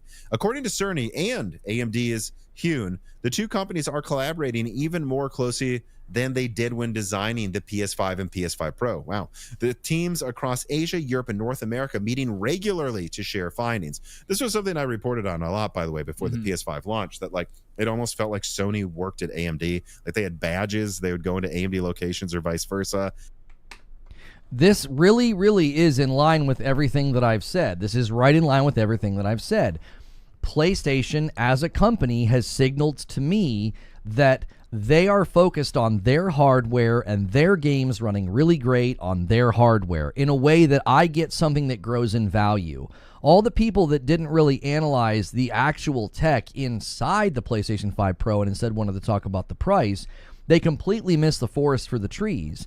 The PlayStation 5 Pro is going to get better with time. Once they throw out this new update next year, it's going to be a better device than it is now. And when they implement this tech in a stronger console in the PlayStation 6, even better. This is why I've continued to say you don't want to disrupt the happy marriage between first-party studios building for a box and then it can port to other platforms later. It's why I would not care if you're suddenly able to play PlayStation games on some Xbox PC hybrid. If they start having their developers do parallel development and they're developing for PlayStation, they're developing for PC, they're developing for Switch or what have you, I would say you would see a measurable downturn in quality. But when they're investing time and energy like this and they have this level of a partnership with AMD, I do not see a signal that they're going back from their strategy. Those who are saying PlayStation's going third party are not paying attention to conversations like this. Because conversations like this signal very loudly PlayStation is heavily invested in advancing their hardware so that they are, if not the best place to play their games. And sure, you can play them later on a PC and a beastly rig and you can turn settings up higher. That's not the common consumer. That's not the consumer base at large that they're targeting. They're targeting people that are going to look at a box that's able to do things seemingly thought impossible, and they're going to say, wait, I don't understand. That's just an X $100 console. It's not a, $2,000 high-end gaming rig that I have to go to some company for or build myself. They are a tech company. This is why I keep saying it's all about the games having that relationship with the tech. You end up with better games. You end up with better quality, better innovation. You end up with things like the fast travel system in Spider-Man 2. That's not stuff you're going to do when you're building a game for multiple peripherals, multiple hard drive configurations, multiple data controller configurations. You're not going to get development like that. They're going to be like, why waste time on that? Just do a normal quick loading screen spinner and let's move on with our day. But when you're actually investing in the hardware to the degree that Sony is in this relationship with AMD, you're going to see the developers tap into this stuff in the future. A $2,000 gaming ring is no longer high-end. You get the point that I'm making. I think right here is exactly in line with what I just said a little bit ago. You can do your super chats and try to like rile me up about like, oh, you'll cope, or how hard will you cope when Spider-Man goes to Xbox. The question you should be asking is, will there even be a traditional Xbox in the future for Spider-Man to be played on? You're asking the wrong question. If the future Xbox is basically a Windows gaming device, which is essentially a PC, you know what it's going to be like? It's going to be like just the other day when the Moore's Law clip came out and he said, there are no dev kits for the Xbox ROG Ally X. Do you want to know why there's no dev kits for it? Because it's just a Windows gaming device. It's not some new Xbox with some new situation that they need to develop for. It's something that's already in the market. Games don't need to be specially developed for it. It's something that has already existed. It's a Windows gaming device. And more than likely, the future console will be exactly the same way. It'll be exactly the same way. It'll be a Windows gaming device. They want Windows to be the number one gaming platform. So their future hardware, that's what it will be. So there is no future where PlayStation games get ported to a quote-unquote Xbox. There's a future where you have a Windows gaming device in your living room that can play ports of PlayStation games through Steam, just like Windows devices were able to do that right now in the year 2025. You're not going to see a strategy shift. You're not going to see a strategy change from PlayStation. They're not signaling that at like any level. They're signaling we're invested in the hardware. We're invested in advancing our hardware. We're invested in having games that show off our hardware. And that's not changing. Games going to PC later is a part of that strategy. Again, I'm telling you, if you take a big picture approach here and you actually look at what PlayStation is doing, what they're spending their money on, what they're signaling to their shareholders, you will never come to the conclusion that, oh yeah, they're going third party, they're going to put their games day and date everywhere. It's like there's not a single shred of a breadcrumb, of a rumor that's happening. Do you remember when all this started happening with Xbox, there were clues everywhere. There were clues everywhere. There were interviews. There were shareholders' calls. There was a Wells Fargo summit. With PlayStation, it's like, what do we have? We have one comment from Hiroki Totoki that was generic, and then Herman Hulst elaborates on it later and talks about why they're bringing games to PC, why they're porting games to PC. I don't think that's changing. If it changes, if that strategy changes, it'll be blatantly obvious. They'll tell us. They'll hire for it. They'll change budgets. They'll completely shift things around. It'll be painfully obvious that it's happening. You won't be able to be like, no, it's not happening. And if it happens, I will be critical of it when it happens. If it leads to games no longer being developed for the PlayStation first, if they go with a multi-plat development pipeline, I'll be critical of that. I'll be like, you just eroded one of your strongest value points in the market. You just got rid of one of the things that makes your game stand apart. There's a reason they consistently have Game of the Year nominated games. There's a reason their games are hailed as technically advanced or ahead of their time, or some of the best games that you can play right now this gen are from PlayStation first party studios. There is a reason for that.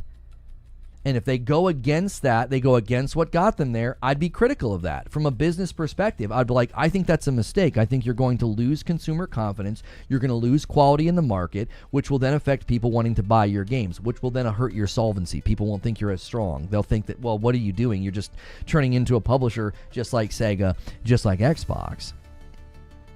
I'm not being critical or upset or angry because I don't see any signs that they're doing that. I would imagine I'm going to play Spider-Man 3 on a PlayStation 6, and it's going to look awesome because Insomniac's going to tap into the new tech. Insomniac's going to work on the enhancements that the PS6 can do. It'll be made for that platform first. It'll be phenomenal. And when Spider-Man 3 comes to PC 18 months or 2 years later, it'll probably be a great port, and then people will probably celebrate it. Helldivers is a start. You can think that. I'm not going to try to convince you otherwise. I think the people that think Helldivers is the start and that this is the beginning of them going third party, I think they're arguing from a complete absence of evidence. They have one game, which is live service, going to a platform where the developer of the game expressed interest in it going over there, and they've said many, many times that live service games will be multi-plat. This is not like a new strategy from PlayStation. It's something they've said for years about their live service games. You'll notice, and I pointed this out the other day, anytime live service games came up and Herman Hulst would talk about them, he would use the expression multi-plat. They'll be multi-platform. Anytime he would talk about their big tentpole titles, he would say they're going to PC. He would specify the platform that they're going to. Because I think from the beginning, their strategy has been, we're not going to close the door on live service. Live service games are a little tenuous. They can actually be rather fragile. We're going to keep the door open and consider that there could be other platforms we could put the game on. Like Marvel Tokone Fighting Souls won't surprise me at all if it lands on the Nintendo Switch 2 and Xbox at some point in the future, because it's a live service game. What if Ghost of Yotei goes to Xbox? I can't imagine a version of Ghost of Yotei going to Xbox. I imagine Ghost of Yotei would be ported to Steam, and I imagine that the future Xbox will be a Windows gaming device that can run Steam. I don't think there is an Xbox operating system in the future. They basically have told us that. Sarah Bond basically said in no uncertain terms, there is no Xbox operating system in the future. There'll be Windows gaming devices. You will buy a box. It will be called an Xbox. And it will have Windows gaming operating system on it that they're stripping down. You will be able to load Steam on it. And you will, I bet, you'll be able to play a version of Ghost of Yotei whenever it's ported. I think you'll be able to do that. You will not be playing a Yotei Xbox ported game. You'll be playing a game ported to Steam by Sucker Punch and Nixxes, more than likely. Yeah, I think Marvel Tokone will land on Xbox. I think Marvel Tokone will potentially also land on the Nintendo Switch 2, because PlayStation's strategy with live service is different. Thank you so much, M. Lobo, for the Member Plus renewal. That gets us to 252. And that gets us to 36. I really think people have a complete misunderstanding of my position because they've never come here and asked me about my position. They think I'm going to get really upset if a game goes to Xbox. And it's like, I just don't think that's a reality. And even if it happens in the way that it looks like it's going to happen, that's not a damage to Yotei. That's not a damage to Sucker Punch. That's not a damage to the PlayStation brand at all. If PlayStation views that device as a non-threat, as a non-entity, as a non-impact to their strategy, that's not the W that you think it is. You think you're getting some kind of a W in some fight that nobody really cares about anymore. And all you're really showing is that Xbox completely removed themselves from the equation as a threat and as a competitor. That's like, well, we don't even care. We don't even care if Yotei is playable on a future Windows gaming device. Why would we care about that? I think that's not a W for the brand. I thought you used to believe that if the next gen Xbox handheld had Steam, PlayStation would restrict their first party games on the device. Yeah, I've changed my position on that. I have. I think PlayStation's willingness to put Helldivers 2 on Xbox, I think shows that PlayStation's like, we don't have to worry about them anymore. I think the future hardware strategy of Xbox is what compelled PlayStation to say okay to it. And yes, I know people have been saying, oh, he's coping, he's angry, he's coping. I made a video about it. They were running to the comments and saying that. I was like, I think I'm just doing a pretty calm assessment of what happened. There was suddenly something that happened that convinced PlayStation to bring the game to Xbox. I believe it was everything Xbox has been doing. I believe it's their strategy. Their strategy has shifted.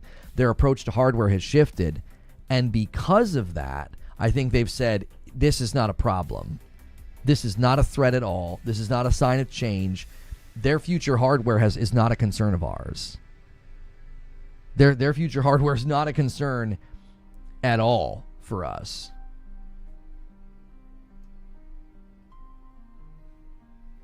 Haven't watched in months. Same old Xbox bad, Sony good.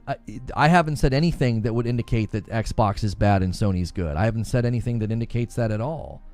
I've simply said that as far as I can tell, Xbox is going in a completely different route for hardware, and PlayStation doesn't view them as a threat. And Pork Pie does 23 exactly members over here, and that's going to take us right here, to 27. Pork Pie, I know what you were doing, and I'm going to honor it. We started doing every 50 instead because there were so many renewals and primes in there. It was actually more costly for me to do 5 every 25, but I'll honor it because I know what you were doing. I'm going to honor it. I'll pay 5 to Purple. That was well done. I owe 5 to both platforms, actually. So I again, if you look at things from that perspective of like, and this is what I keep telling people. I keep telling people this. The whole Xbox versus PlayStation thing, that's not even the context that I view anything in anymore. They're not against each other. They're not competing. Does that make sense? Acting as if they're still competing is the mistake that everybody keeps making. They're no longer competing. The CFO said that PlayStation and Nintendo are no longer viewed as competition. PlayStation's letting Helldivers go to Xbox. Like PlayStation's just like, yeah, we don't really care what they're doing. They're not a problem going forward. Listen, let's just consider what PlayStation might be doing according to people. If PlayStation is going third party and they're going to ship their games day and date on Xbox and PC, let's just imagine that reality's happening, okay? How would we argue that that's happening? Where's the evidence for it? Where's the evidence? Are they hiring for it? Have they changed their budgets for it? Because you're going to need new staff, and then your game development's going to take longer. Oh, we started a hype train over here on Purple. If you guys want a discount, I can run that discount and help you guys really go crazy. Let me know over here on Purple. Have they said anything about it? Have they signaled it in interviews, shareholders? The only piece of evidence you have is, well, they did it with Helldivers. Okay. So what we have to do with that is we have to say, that's our only piece of evidence, so let's set that here, and I guess just wait. There's no other evidence to indicate they're going with this strategy. They're working very closely. We just watched a clip from Moore's Law. They're working very closely with AMD to develop better tech for their own hardware. They're prioritizing their hardware even more, probably, than they ever have. This is sort of an unprecedented time in the history of their hardware focus, working directly with AMD, bringing the algorithm from FSR4 to PSSR in 2026. This is a whole new frontier for their investment into hardware. As far as I can tell, they are fully invested in their hardware, which means I don't think you're going to see a shift with them. You're not going to see a change where they're suddenly doing parallel development. There's no signals for that anywhere. All the signals point to a reaffirmed position of our hardware first. Our studios build for our hardware. We're prioritizing our hardware first. They're investing heavily in the hardware. I don't think you would do that and then not show off the hardware by doing a bunch of multi-plat day-and-day releases. It wouldn't make any sense.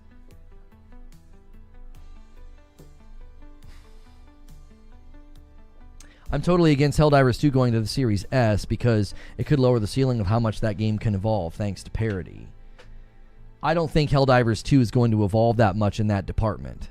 I don't think it's being held back.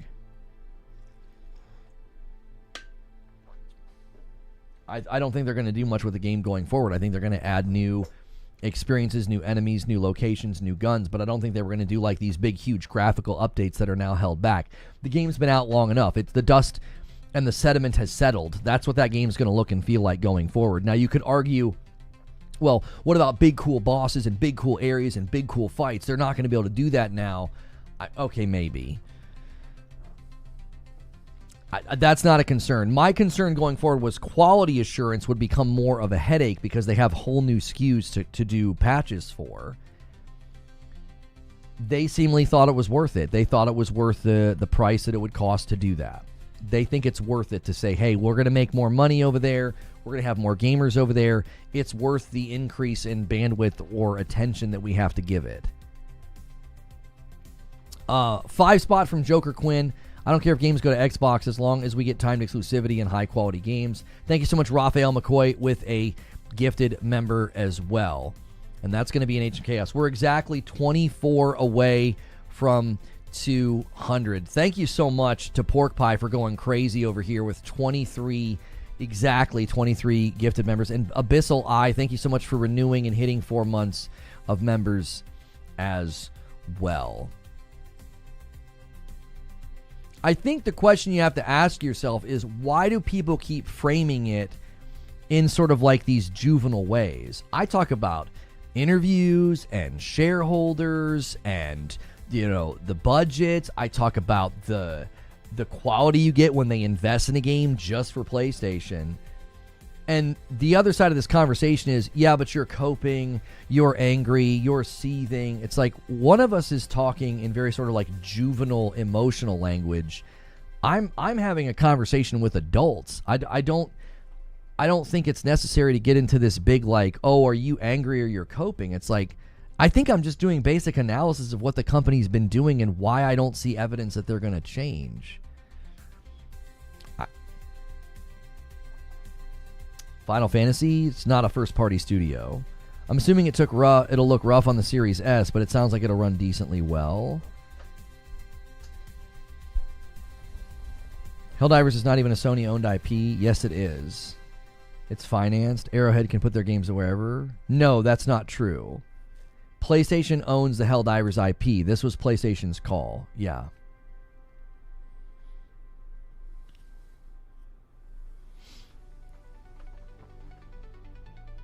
I was told by somebody I trust that Xbox initiated the conversation. Now, somebody said, if you have a source, show proof. The level of ignorance that people have about these topics is so deeply rooted. I feel like sometimes I'm educating people at like a 5th grade level just to catch them up on like what we're actually talking about. You don't show proof of source. You don't. That would basically be you literally doxing somebody and then essentially breaking trust with your source. There isn't a single press outlet out there that'll be like, we have multiple sources that have come to us and here's the proof. No, they would say the sources have asked to be anonymous because they're not allowed to speak publicly about this. You don't show proof of your source. That's ludicrous.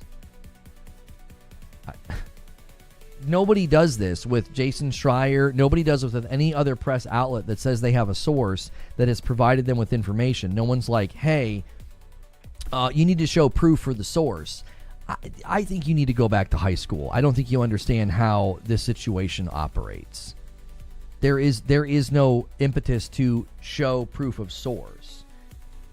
You understand there's a risk that I take when I say that. The risk is public trust. If I keep coming out and saying, I have a source, I have a source, I have a source, and everything I say is bogus, the risk I'm taking comes back on, well, we can't trust that guy when he says he has a source. Like when I said that I had heard from a reliable source that Starfield was going to PS5, and then a month later, everybody else was saying it. That would be a form of public corroboration. Well, apparently somebody was saying it because all these other people are now saying the same thing. You would need multiple sources for confirmation, which is why I didn't say that I had anything confirmed. I said that a source that I trust that has not led me astray in the past, they indicated that Xbox initiated this conversation. And I said, so my theory is the following. I think that's a completely legitimate thing to do. I'm not a journalist. I've never postured as a journalist. But when somebody that I know has reliable information and reliable connections tells me, this is what I'm hearing, this is what folks at the company are saying, I'm like, okay, I trust that. It wasn't some scathing smoking gun of like, well, my source told me that Phil Spencer groveled on the ground and cried and they felt bad. Like, that obviously would be like, okay, you're obviously making that up. Others act like one source is multiple. I actually think most of the way people handle this has been really typically pretty good. Like Insider Gaming will be like, such and such it is claimed, such and such it is claimed. I think that's fine. You know what you're reading is just the claim of like one person, typically.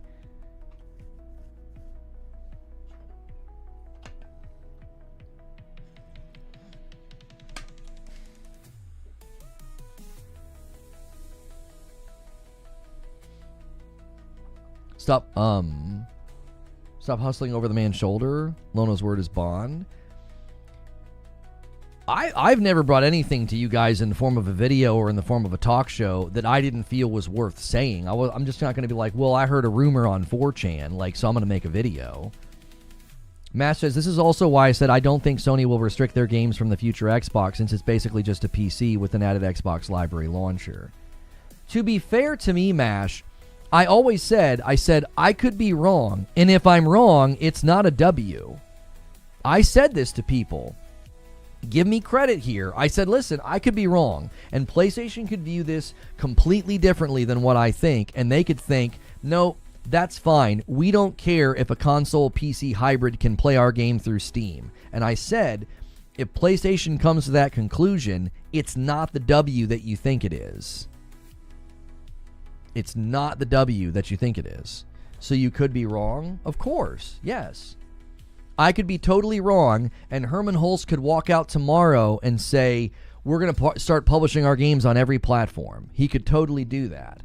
I see zero signs of that happening. I find that to be incredibly unlikely, from their investment with AMD to their investment with the PS5 Pro, a mid-gen upgrade, to their investment in the technology in the PS5 Pro being present on the PlayStation 6, to the way that they're interacting with developers, so that developers are going to start prioritizing their system first because they're meeting the needs of developers. They are fostering a very strong and healthy relationship between developers and their hardware. That means they're not going to disrupt their own first-party studios' relationship with their hardware. Do you see? Like, I really don't think... if you're wanting me to place a bet on predictions, does PlayStation start putting their games day and date on PC and Xbox, or do they not do that? You would place bets on them not doing that. You would, because you know deep down, if you're betting and you're betting your own money, you would not place a bet on, oh no, they're doing day and date, I believe. No, because deep down you know it's incredibly unlikely. You know the odds of it happening are very slim. You don't go this far into a gen with the commitments they have and the statements they've made to earnings calls, to Q&As, to their commitment with AMD and their PS5 Pro announcement and the way they couched all that. You don't do all that and then be like, oh, hey, we won. Xbox is no longer a threat. Let's completely abandon everything we've been working on. You know for a fact, if you were putting money on the table and you were placing a bet on this wager, does PlayStation start having their first-party PlayStation studios putting games day and date on PC and Xbox? Or do they continue doing what they've been doing, which is port them to Steam later? Which are you going to put money on? Dollars to donuts in a dark room where no one can see. You would place your money on, I think PlayStation continues doing what they're doing, because you know deep down I'm right. You know there's not a single signal from the company that they're changing. There just isn't. You going to bet your money? You going to bet your hard-earned money because Helldivers 2 is coming over? You going to bet your hard-earned money after Sarah Bond says they want Windows to be the biggest gaming platform? You really going to do that? You really going to take that action? You're going to lose your money thinking that, oh yeah, they're definitely going day and date? They haven't even cracked into the Chinese market yet. They haven't even cracked into the Chinese market yet, and people think they're going to abandon everything that got them to where they are right now. Think about the logic of what you're saying too. Let's just do this. I haven't even gotten to the show open. Think about the logic of what you're saying. Phil Spencer says they lost the worst gen to lose, right? He admits this publicly, so that means that PlayStation won that gen. Okay? And they're winning this gen too. It's their most profitable.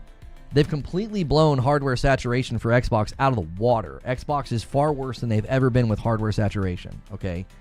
And how did PlayStation get to this moment? How? How did they do it? By having great relationships with third-party developers, having really, really good exclusives lined up, and having their first-party studios build for their platform first, and then they started porting to PC later. That's how they got here. I don't think they're going to divert from that. You wouldn't be like, man, this worked really, really well for last gen and this gen. Let's just stop and let's do what Xbox did. Like, think about that just from an outside perspective. Like, let's say you were like a betting man, or you were like looking at the share value, or you're looking at the future. You 100% from the outside looking in would be like, I think PlayStation's just going to keep doing what they're doing. They have no impetus to change. They're the only impetus you'll see is them saying, well, if it's a Windows PC, we don't view it as a threat. We don't care if that game's playable over there. Like, if you can play Spider-Man in 2027 on this Xbox that they're coming out with because it's a Windows gaming device and you can sideload Steam, I don't think PlayStation's bothered by that at all. I have a great idea. Let's abandon the strategy that got us into the dominant first place position and adopt a strategy that landed someone else in dead last. Yeah, like, exactly. The likelihood is just so low. PC does have advantages. Steam and Xbox Game Pass and PlayStation games coming to PC. Yeah, I would never argue that PC is a bad option. That's another thing that you probably, again, I always encourage people, come here and ask me my position. Don't listen to other people talk about my position. Like, you're always better off coming to me. We live in an era of time where content creators are basically never really accurately represented in what they think and what they believe. If you want to know what I think, come and ask me. I have commonly told people one of the best things you can do right now if you are purchasing a place where you're going to kind of like plant your flag to play games, you should get a very good PC or just get a PS5 Pro. That's what I think. Those are your two best options right now. I think a Pro is very much worth the money. For $700, I mean, it really does. You get a lot of bang for your buck. I mean, look at the AC Shadows breakdown from Digital Foundry. $700 is not bad at all for that level of performance, and that's a third-party game, brother. Then look at Death Stranding 2 breakdowns. It's very, very worth the money. PC is also worth the money, but you have to spend more to really get bang for your buck there. You're going to have to spend, like what I spent on the rig over there. You're going to have to spend, I think, around 22. Around 2. If you want it to really, really give you a lot of longevity and a lot of life, I don't think you should skimp. I don't think you should do like a PC part picker bargain PC. I don't think that's worth it. I think that's like a half measure. Like, I've got to replace my entire heating unit and my blower in my house. There's a half measure that's like $4,000. The full measure is like $7,000. Well, what do you think I'm going to do? I'm probably going to really get nauseous and do the $7,000 full measure. In PC, I think it's very similar. I don't think it's worth your money to do a half measure. I think you end up buying something that will be more quickly dated or left behind. I think with PCs, it's better to save and really go big. Not all the way big, but like, I think, yeah, buy nice or buy twice. I think that's a better strategy with PCs. Now, that's just my opinion. You don't have to do what I say, but like, I think those are your two choices right now if you are attempting to sort of build your home-based gaming platform. You don't need to spend $2,200. I didn't say you needed to. I said if you're trying to buy something that you really want to get a solid future out of, you're trying to get, 7 or 8 years. Because if you buy a PS5 Pro right now, you're good for easily 7 years. That's going to be great at least 2 years into the next gen. Because there's a cross-gen period of time. PS5 Pro will be worth having. You don't have to take my advice. I just think those are your two best options. You either buy the $700 Pro or you really dig in and save and you buy, like about a $2,000 rig that's going to give you a long stint. I think PCs are great. I think Steam is great. I think Steam is the best place to go if you're wanting to try a lot of games and not worry about refunds. I think it's probably the best platform that protects the consumer. I don't think consumers should make choices based off of brand loyalty. You should make your choices based off of what you want. It's what I've always done. It's why I was playing on PC from 2017 to 2020. For 3 years, I was primarily on PC because I wasn't loyal to a brand. I was loyal to my preferences. I was like, I want 60. That's what dictated where I went. And that's exactly what you should do. You should go where your preferences dictate. You You want to come in here and super chat or try to bait me into the console war that doesn't exist anymore and paint me as somebody who's coping. I mean, there's just no fun in that anymore, is there? Let's just have a conversation. I think the future of gaming is very good. I think PlayStation's future is very good. I think the future for PC will potentially get better because of things like FSR. I've been one of the few people defending things like frame gen and saying that these pieces of technology will likely get better, that will then in turn help handhelds get better as well. I think things are looking very good and very promising. Why waste time getting in weird spats about like, oh, but what if you can play Yote on an Xbox? Man, who gives a frick? Who cares? As long as Sucker Punch is empowered, my hope would be to make a third game that's built for PlayStation first, because I feel like that's one of the reasons you get such good games out of these studios. It's one of the reasons that Tsushima looks so good. It was built for PlayStation first. Developers are on record saying when they build for one platform, they can do a lot more. As long as Sucker Punch is doing that in the future, I don't give an ounce of a frick of where you can play Yote. It doesn't matter to me. You can play Yote on a handheld, you can play Yote on an Xbox, you can play Yote on a graphing calculator. It doesn't matter to me. As long as Sucker Punch as a studio is empowered to do the thing that made me a fan of them in the first place. The reason I'm a fan of them is because of Ghost of Tsushima. And as long as they're empowered to keep doing that, at that level of quality and at that level of just great work, you will get no complaint from me. Because I just want to play the games.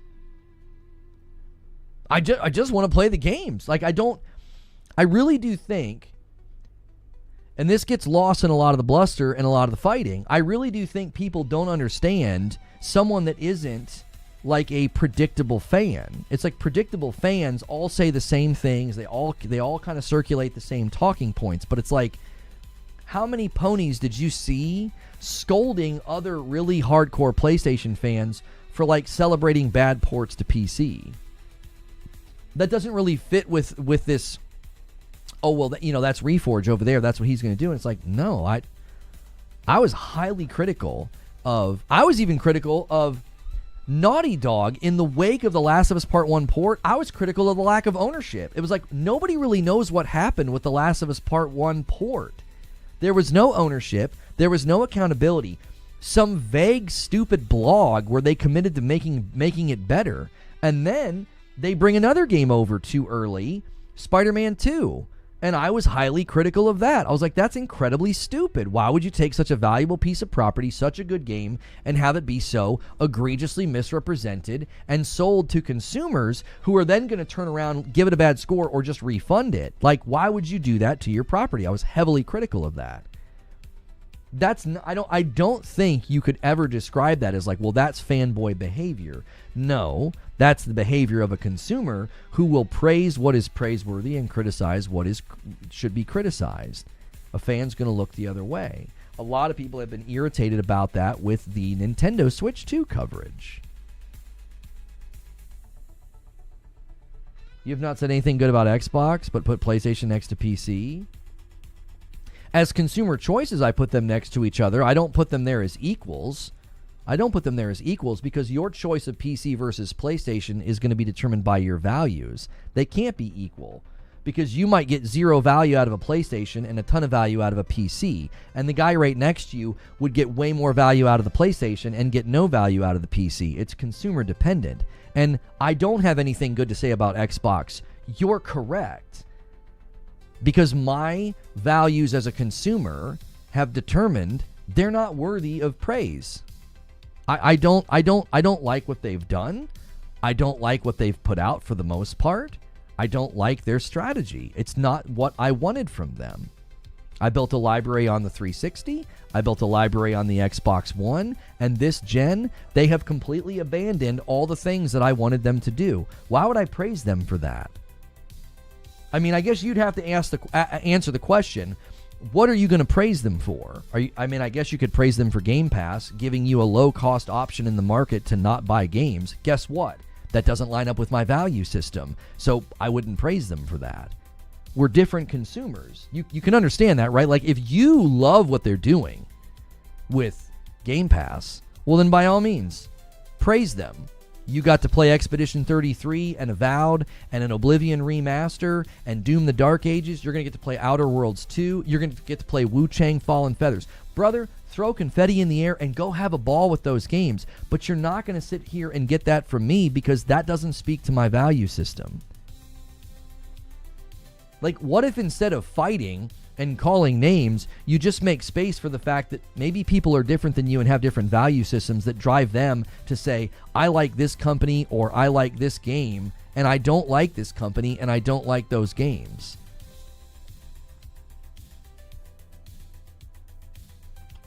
For half a second, maybe just imagine that you don't really know me or what I think.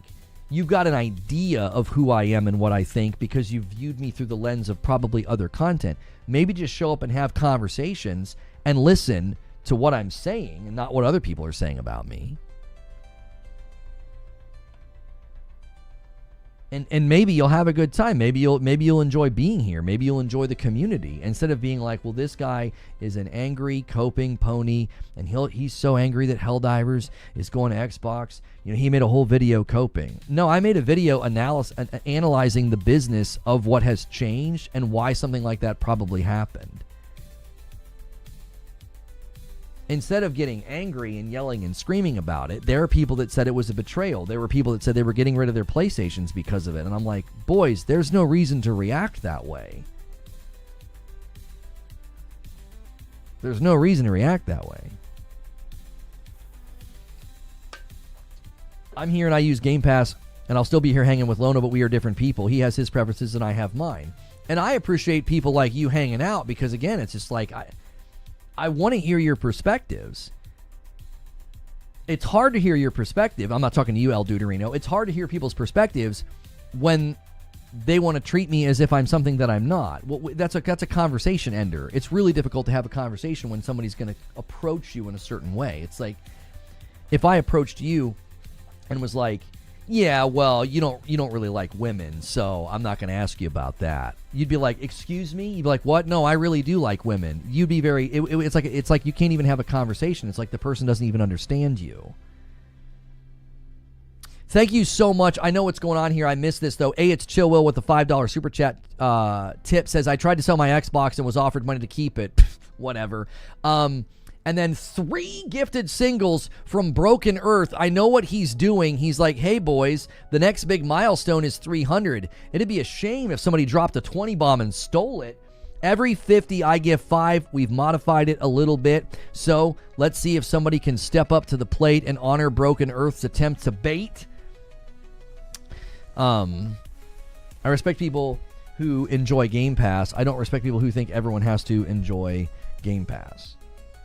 I don't even mind if somebody comes in here and says, I think PlayStation's going third party. I'm like, okay, you can think that.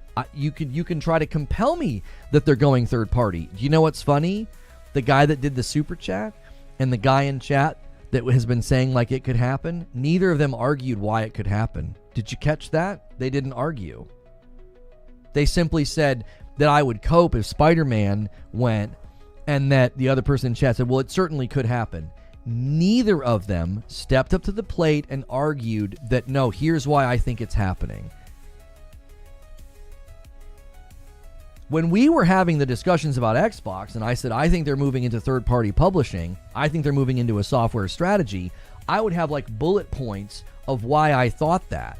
It was like breadcrumb, breadcrumb, breadcrumb, breadcrumb, breadcrumb, loaf of bread, loaf of bread, loaf of bread. Here it is. They're doing it. Like, it just got more and more obvious as time went on.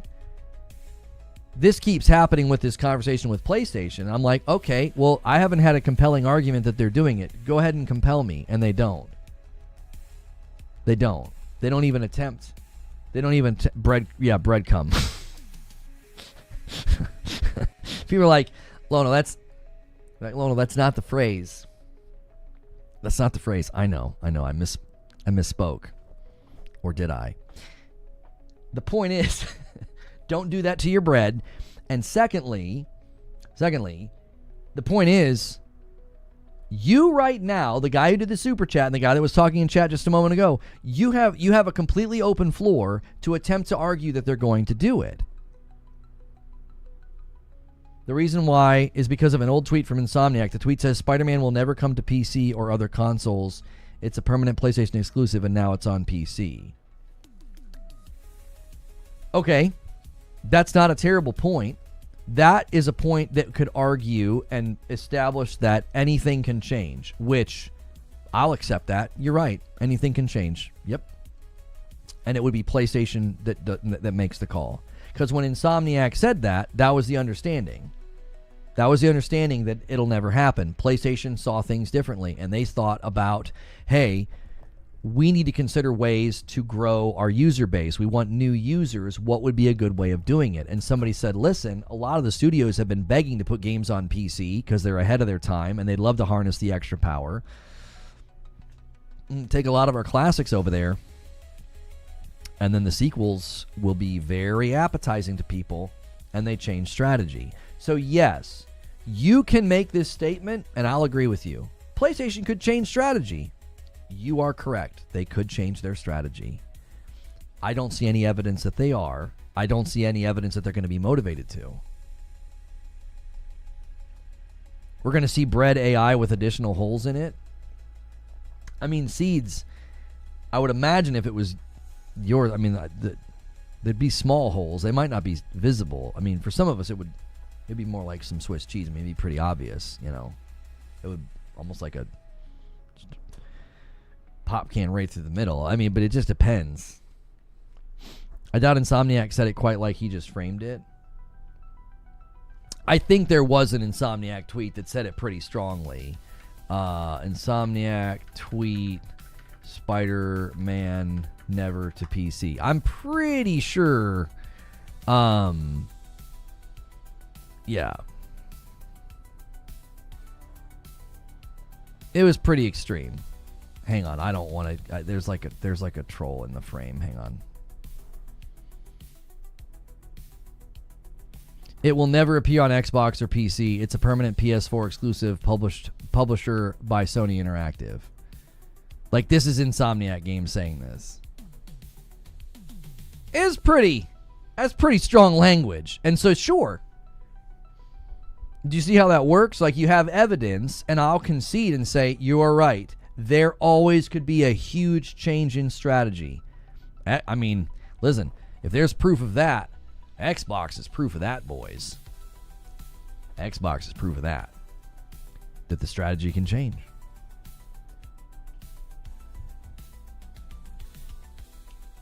No, it wasn't the troll that I didn't want to frame. The GIF looked like it was, maybe I'm wrong. I didn't look at it. It looked like it was going to be potentially...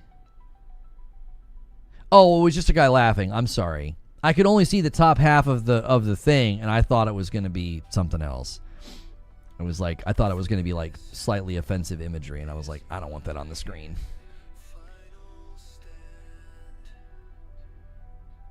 That's really unprofessional. I stand corrected. I like to understate and over-deliver. She's thinking the 2. I'll show up with the 3. Hard.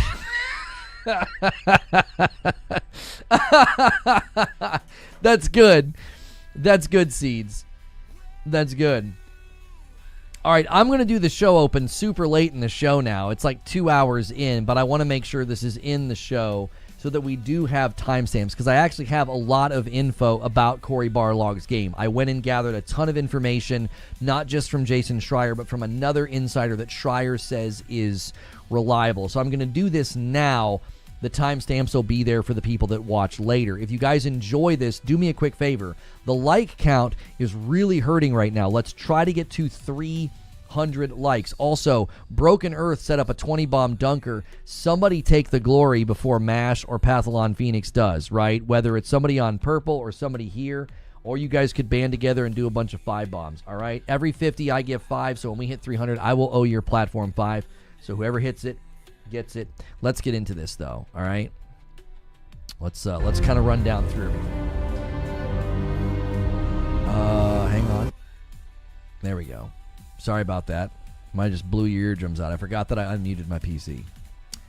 So the mystery surrounding Cory Barlog's new game for Santa Monica and PlayStation is actually close to being solved, okay? We know more, okay? The source of the information did shoot down something that we have believed about the game since the beginning.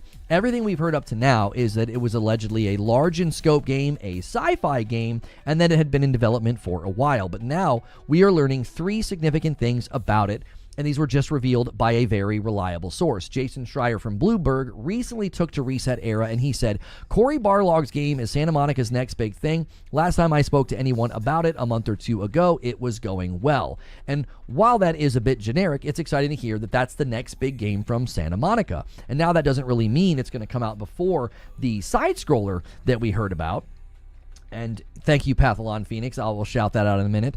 That is actually likely to come first. Maybe there is a side-scroller God of War game that another studio is making and Santa Monica is overseeing it. But Jason Schreier has actually revealed something else about the project. He was not done.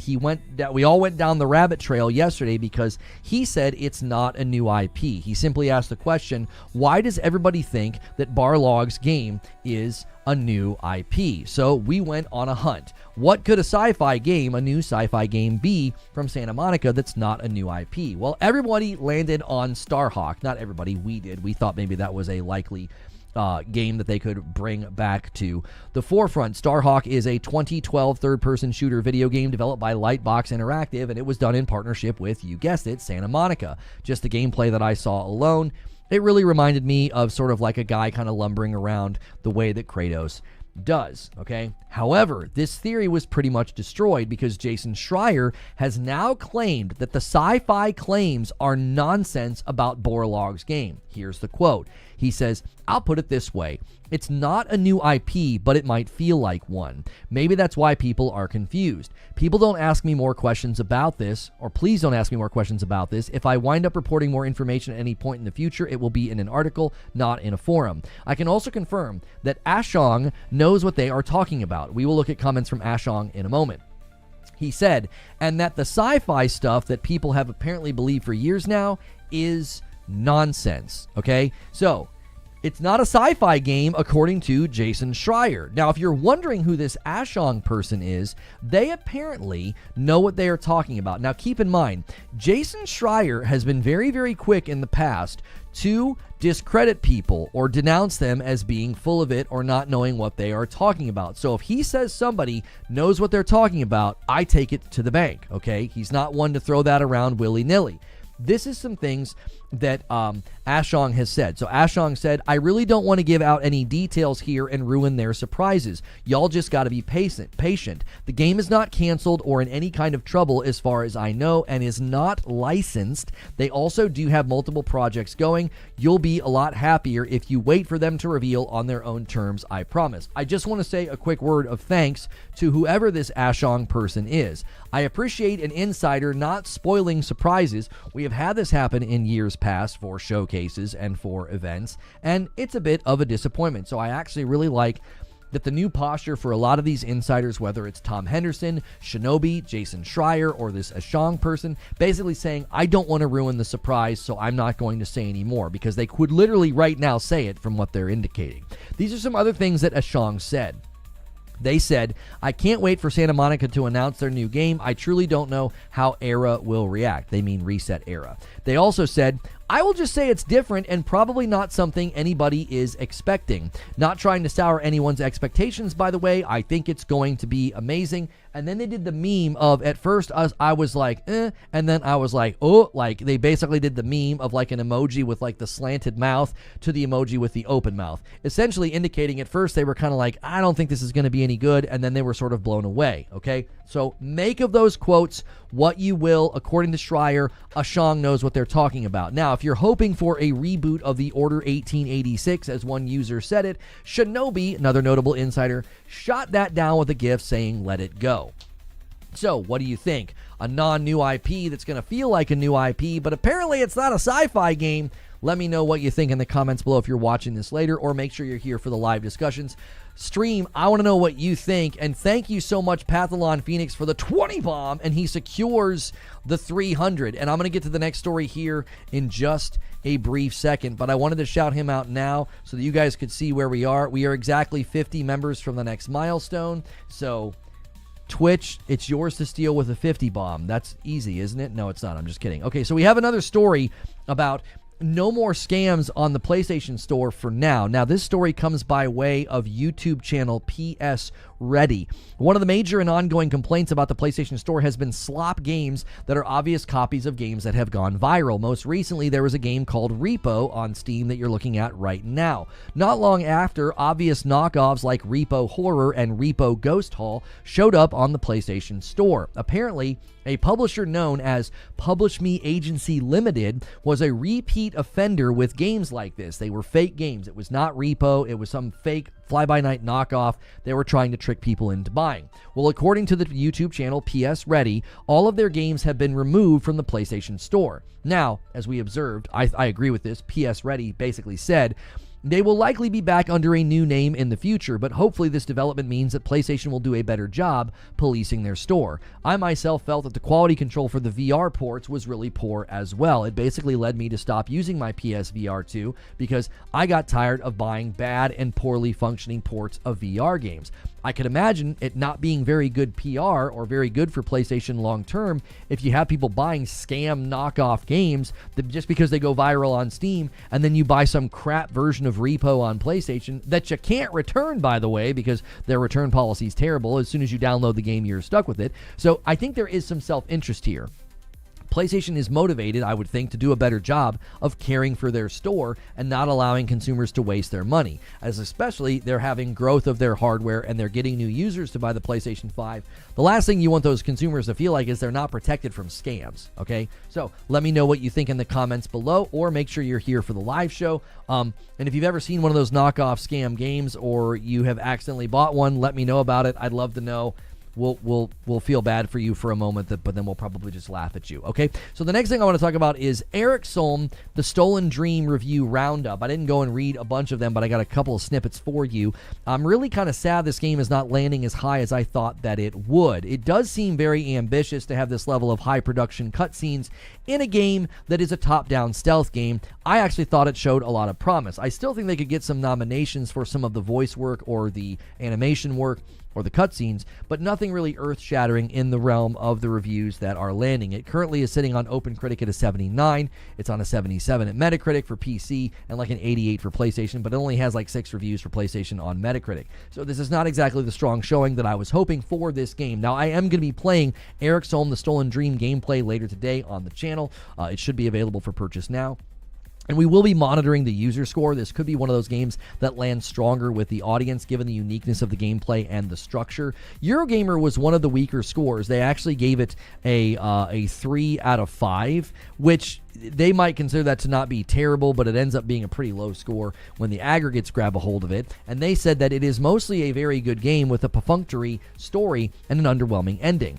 But Gaming Bible gave it a much higher score, and they gave it a 90. And I'm actually going to pull up the Steam page right now and just kind of give you guys any user score update that I can. There's only 3 reviews, so it's not actually selling that well either. Now, the 90 that was given to them by Gaming Bible, they said the following: Eriksholm The Stolen Dream has it all between its thoughtful gameplay and enrapturing world. Like the light-footed Hannah, River End Games hasn't put a step wrong. It's easily one of the most enjoyable games I've played this year, and a welcome reminder that creativity and talent can still find a platform to shine within our troubled industry. So you can take those 2 opinions, one sort of lukewarm and one sort of positive, and sort of make an opinion, or you can watch my gameplay and make a decision about it as well. And as always, I try to give you guys a game for your wish list and your radar, and this one just came out. It is called Mycopunk.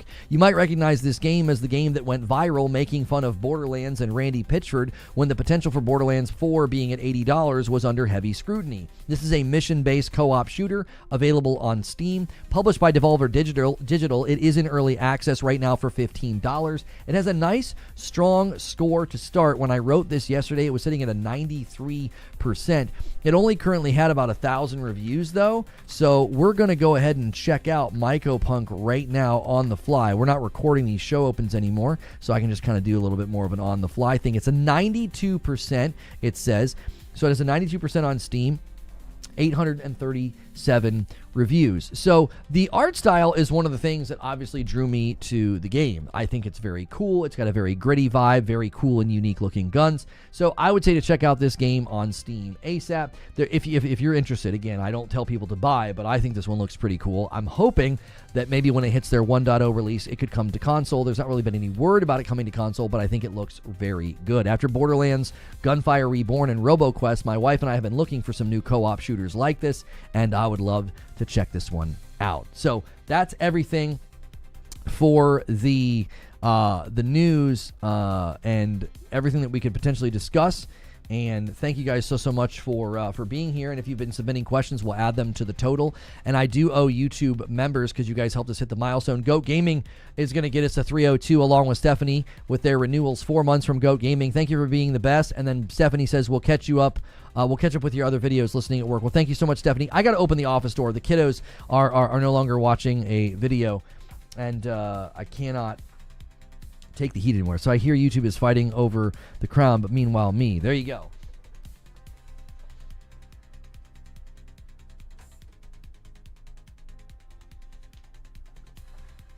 Oh.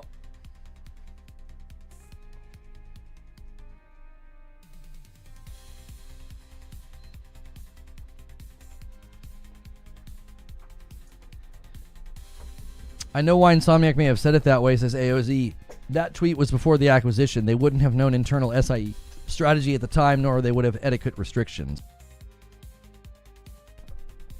Right. If that's pre-acquisition, they would have been a little bit more like, hey, that's not happening. That's very possible. Guys, very, very quickly, make sure you have pressed the like button. The like count didn't really move, and we need that to bump up there. Do that while I'm gonna be gifting some members here. Lone Wolf just did a super chat of $2, which helps him take the number 3 spot in the fan showdown for top fans. And I owe YouTube 5 members, and I'm going to do that right now. We are 48 members away from the next milestone, so make sure you do your renewals, your primes. If you want to do gifts, if you've never done a membership before on YouTube, consider doing a Member Plus. It's $6 a month. It does support what I do here. I am going to turn my phone back on, and hopefully the Amber Alerts are done. That happened like a week or two ago, and I shut that off, and I was continuing to get them today, and it was so frustrating because it's so loud. You need to get back to 1, says Lone Wolf. Well, you got to chat, you got to super chat, you got to do all the things. Let me pull open Q&A and see where we are. We only have one question, so the Q&A, as soon as I turn my phone back on. All right, hang on. iPhone, disable Amber Alert sound. That just seems so unnecessary. Navigate to, and I swear I did this before, notifications. Okay. Scroll to the bottom and tap government alerts. All the way to the bottom. Yeah, I have Amber Alerts shut off. I have emergency alerts on. Public safety alerts turned on. I have Amber Alerts turned off. I don't understand.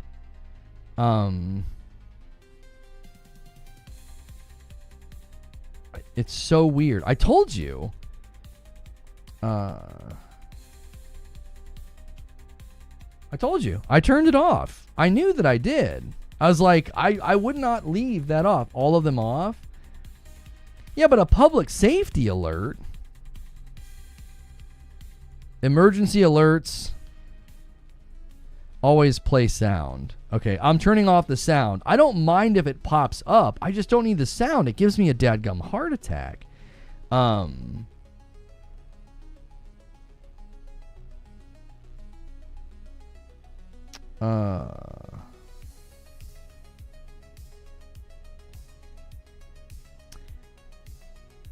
pre-approved for Elements Divided. It's a game that already came out.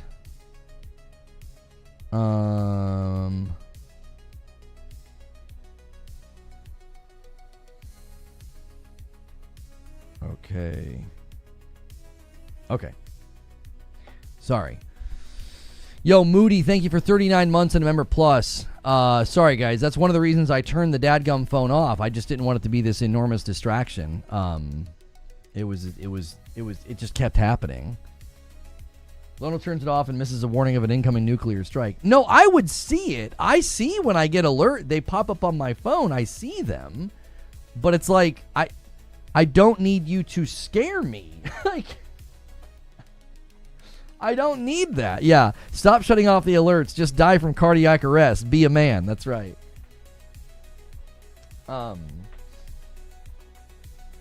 I've been playing Wu Chang Fallen Feathers. Thank you again, Moody, for 33 months. Oh, I think I added it. I'm playing Wu Chang Fallen Feathers because I got review access to it. So, yeah. Jay Hart with a $2 super chat. Please react to the Amber Alert trailer. No. Stone Spire gifts a single. I know what Stone Spire's doing. We don't really do that anymore. We're not doing 5 every 25. His old habits, he can't break them. I tell you what, I'll do it if somebody drops the 20 bomb. Only if somebody drops the 20 bomb, I'll do it. I'll honor it. I know you guys are still functioning on the old rules, which is totally fine. It's totally fine. Personally, if we go back to only counting news, it would be a little bit easier for me to do that. Maybe there's a way for me to track that separately, like 25 new like gifteds. I'll join the gifteds, but we have so many people doing primes and renewals. It just was becoming really counterproductive, like really expensive. It's like I was dropping so many gifteds. It was like, oh my gosh. Wow, I'm green. Yeah, your badge is green now. Reads the alert. The red coats are coming. That's right, they are. Hang on, I turned my PlayStation on. I got to get this Eriksholm game installed.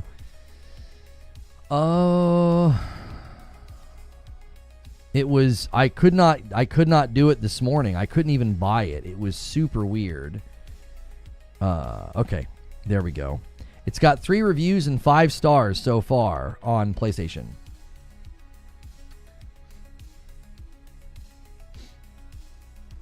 Okay, there we go.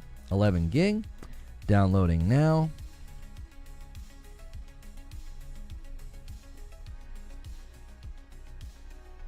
So, according to this, I've got 10 hours in Wu Chang and I'm 16%. So, it's like a 40-hour game. I must not be making good progress. I feel like I'm making good progress. So, thank you guys so much. Once again, man, double check that like count. We had 244 likes and we got 7 likes. Make sure you've done that ritual. That does really, really help us when you guys do that. I hate to harp on it, but every once in a while, it's just like, it's a non-mover. It just, nobody does it. It's very strange. I'm ready to see and play Santa Monica game. They've never missed for me. They have my absolute trust.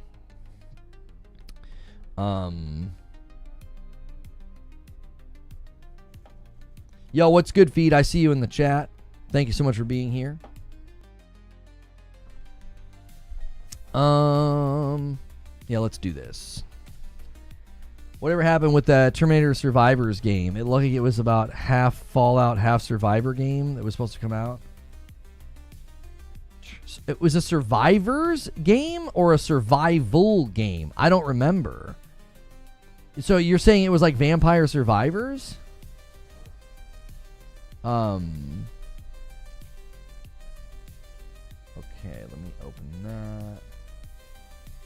let me open that.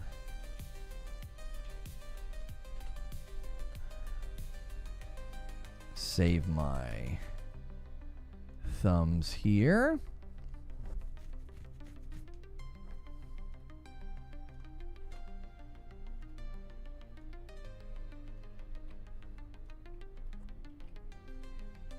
Okay.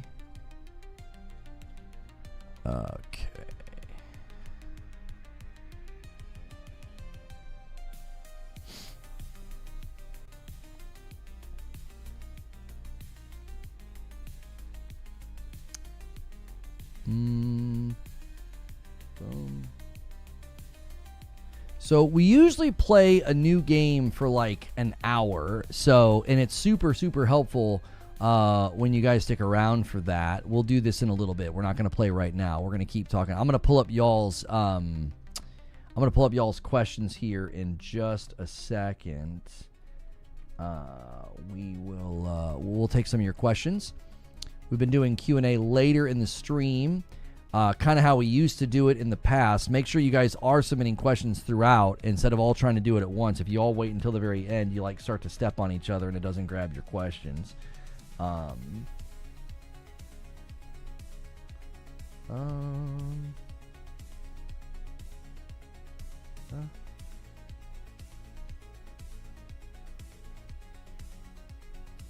Wait, what did I click on where I saw that?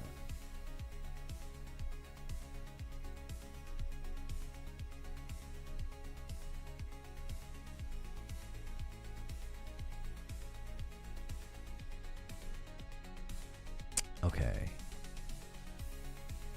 All right, let me set up redirect and we can get back to the discussion.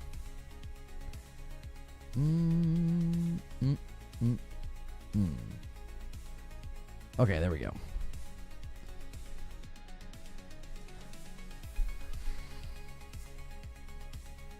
Skip my question. You already answered it. Well, Perfect Image says, what are your thoughts overall with PlayStation despite on some of their downfall with live service? So far it's 8.5. It will change in December. What are you saying so far is an 8.5? Are you saying for you so far it's an 8.5?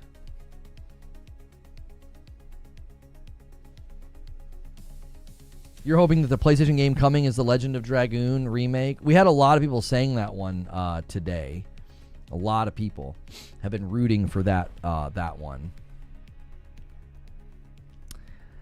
Then there was the Starhawk one. Apparently, it's not a sci-fi game, though. So, if it's Legend of Dragoon, maybe that's why he said it won't be a new IP, but it'll feel like a new IP. Because I don't know if you would see Santa Monica do a turn-based game. A role-playing game, high fantasy fictional world, three-dimensional models, turn-based mechanics, real-time commands. Maybe if that's not, I don't know. That's not a terrible theory. That's not a terrible theory.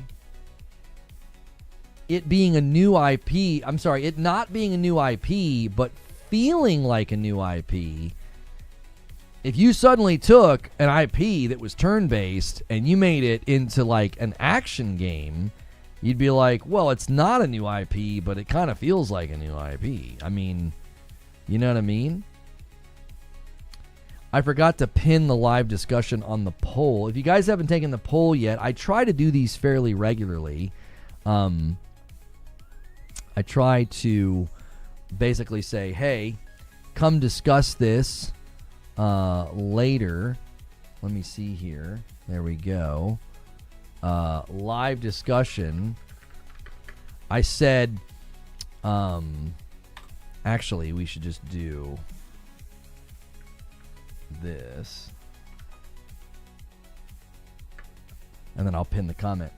I asked the question, what do you think the new PlayStation game from Cory Barlog and Santa Monica will be? And everybody said new sci-fi game. Sorry to break it to y'all, but yo, it's good touch of snow. Sorry to break it to y'all, but it's not a sci-fi game. It isn't. What new IP? So there's been a long-standing rumor that there's a new game coming from Santa Monica, and it's a Cory Barlog game. It's like his baby, his project. And the rumor was that it was a large-in-scope game. It had been in development for a long, long time, and that it was a sci-fi game, right? Well, Jason Schreier recently took to Reset Era to say that it's doing well, and that it is their next big game. It's their next big thing. And that it's not a sci-fi game. And that it is not a new IP, but it will feel like a new IP. Raven says, snow! That's right. A lot of O's. Not being sci-fi doesn't mean it isn't set in space, though. Okay. Probably good it's not sci-fi with Heretic Prophet coming in the same window.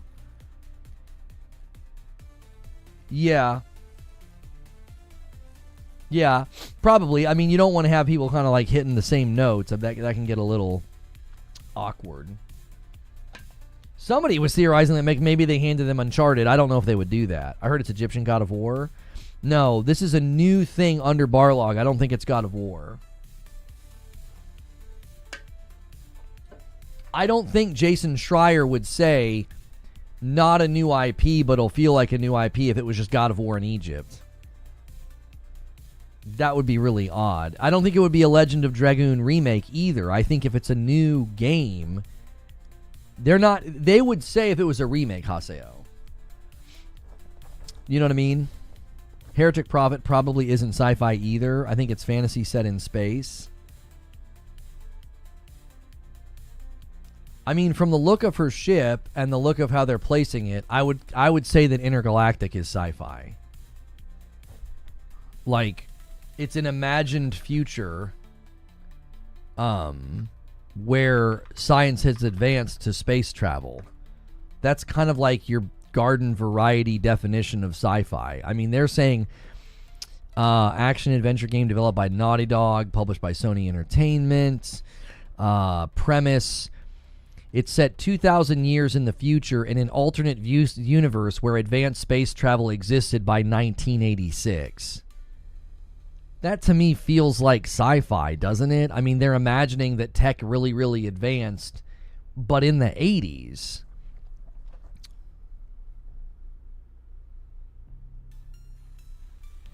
It's centered on fictional religion. It includes science fiction elements, taking inspiration from Akira and Cowboy Bebop, applying techniques learned in Uncharted and The Last of Us. They're going to use the game's action genre to hide a personal philosophical narrative without the constraints of grounded reality. I don't know. There are certainly stories that take place in space that you would not automatically classify as sci-fi. This sounds like sci-fi to me. When tech advanced to the degree that there is space travel, that's kind of the premise behind a lot of the best sci-fi stories. Most notably, Star Trek. Science advanced and space travel is common. Just because they go back in time and this is taking place in the 80s doesn't mean that doesn't really kind of fit the definition of sci-fi. My money is on Atreus as the new God of War. Ragnarok hinted it at the end. I don't think they hinted at him being the new God of War. He's Loki and he's going off on his own, so he would be the God of Mischief. I don't think he would don the title God of War. That would be very strange. I think from everything we're sort of hearing,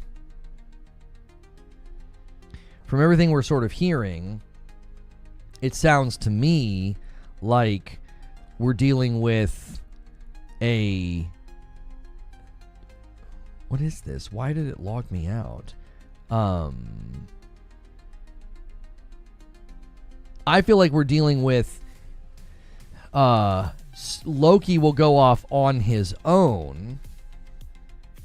And when he goes off on his own, I think he's going to then do things as Loki. I think God of War is then going to move to like Egypt. They'll likely just call it Loki. I could see that. I could see them heading off in that direction and just calling it Loki.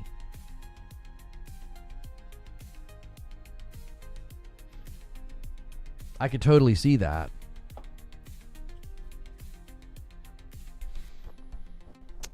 How was that product placement not grounded? How is the product placement not grounded?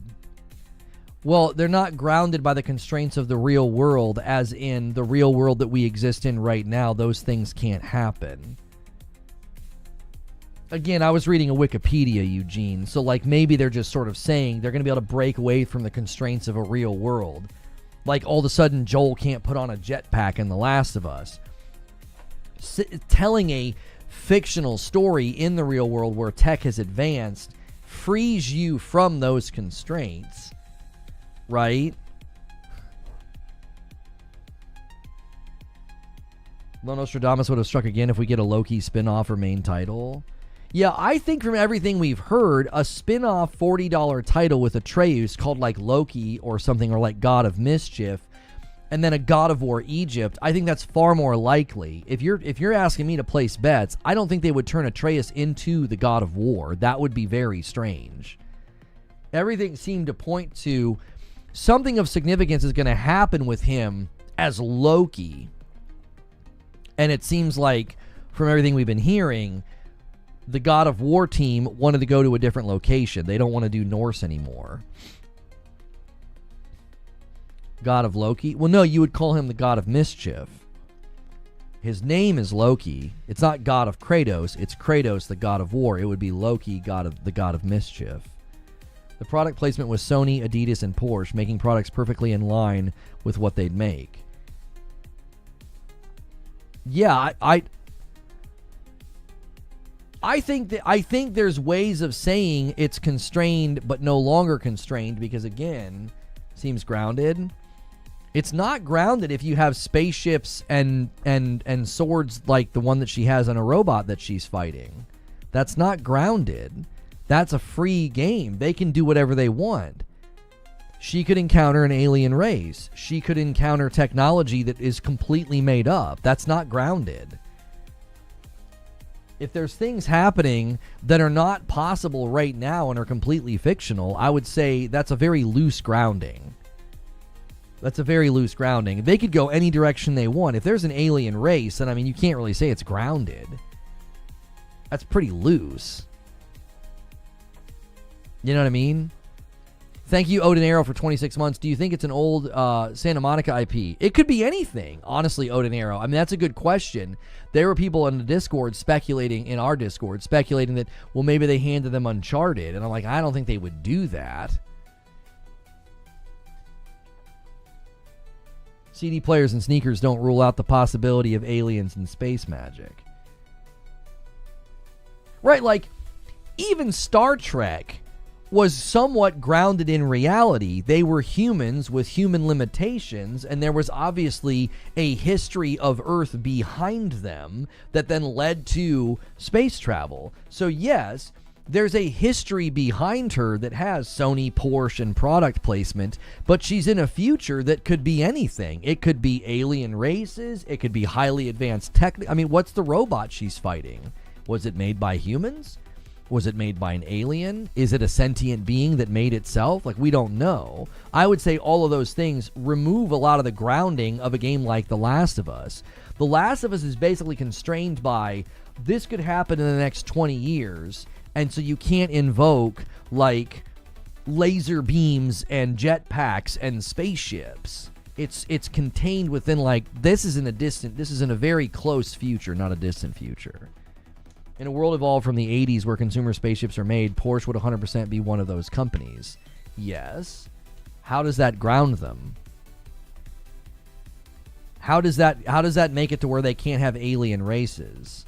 You just keep restating that there's the presence of consumer products that's sort of like, well, that's things that would happen in the real world. Does that mean there can't be aliens? I mean, the civilizations on these planets, where did they come from? Did they come from Earth? Or were they pre-existing? We don't know. All of those things, I think, really shake the constraints of a grounded game that's like, you know, we can't have Joel running around with a laser beam or X-ray vision or something. I never said there couldn't be aliens. Then I'm not really sure what your point is. I'm confused as to what point you're driving at.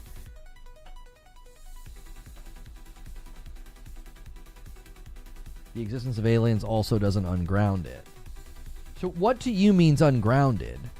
Because grounded in reality to me means you have games like The Division and you have games like, you know, The Last of Us, where there's like loose additions of like tech in The Division, but largely they stay constrained into reality. There's not like an alien race showing up. There's not like crazy advanced space tech showing up. It's just like, well, yeah, this is what New York could look like in the future 20 years from now if something bad happened.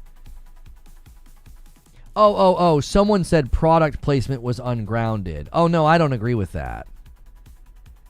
It needs to be grounded in today, not in ancient history when aliens existed that had laser beam technology that has since been lost. I mean, how else did they build the pyramids? Ungrounded means not possible. Grounded just means continuity within the established world. Yeah, I didn't realize you were disagreeing with someone, Eugene. I thought you were disagreeing with the premise of what I read, which said it wasn't going to be a grounded game.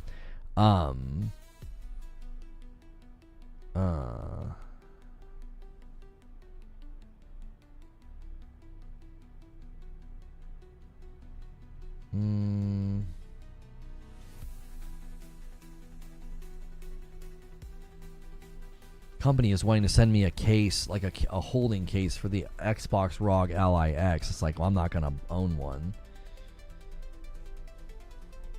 Grounded is how Reforge Rose comes packaged. This is correct. This is correct. Can we get 24 more likes on the video? Thank you so much.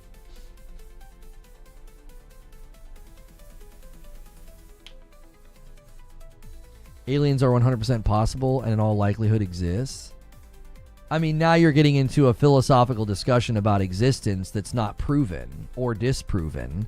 So you wouldn't be able to say, well, you can have aliens and be a grounded game. It would still be a game imagining like a fictional reality that we don't have any evidence for right now. So, right? For all intents and purposes, there could be telekinetic powers somewhere in the universe. But again, if you were to put that in your game, we would say, well, that's not grounded. That's not like a game grounded in reality. It's made up.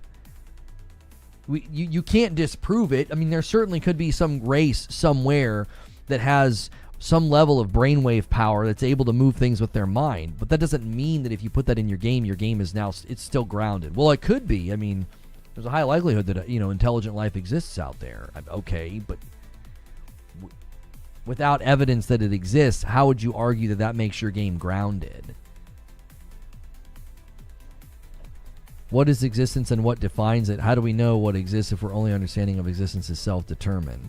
Like I said, you're getting into a more philosophical discussion. Within the framework of saying a game is grounded, it typically seems to me that we're talking about a game grounded in present reality of what the world and existence is like.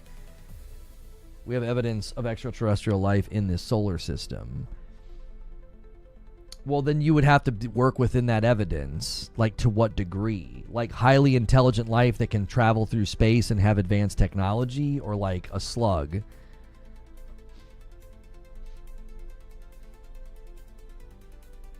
You don't play games to even talk. Why don't you go and play the new Elden Ring game?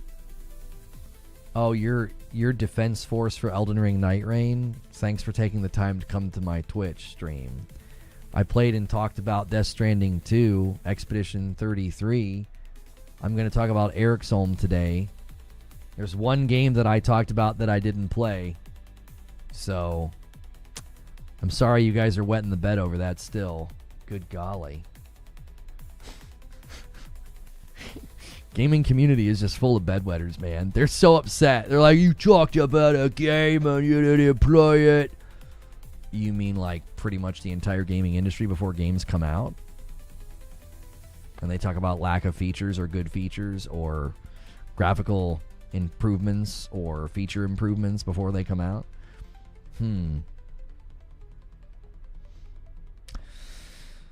I think it kind of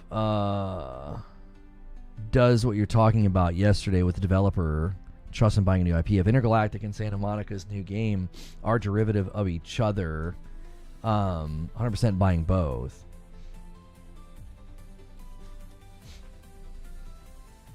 Reforge, his takes are usually grounded when most others are just fueling hype. Yeah, my criticisms of Night Rain were completely legitimate. I mean, there were people that were critical of Rematch for the same reason. Rematch, the soccer game, launched without cross-play. The criticism is valid. They spoke to it and said they couldn't get it working properly. It would be coming later. It's completely valid to say that that's a lacking feature. And when you launch a live service game centered around multiplayer and you lack features, you lack development awareness of what the community is going to want, need, or engage with, Again, I think it's okay to criticize those things. I really do. I don't. The people that got so upset about that, I read the reviews of others because I was speaking to, within the context of the conversation, if you don't rip those comments out of context, I was speaking to the fact that the game was not being as well received as former FromSoft games, and I referenced reviews as to what people were saying. I was giving a voice to people that were frustrated with the game's design and weren't happy about it.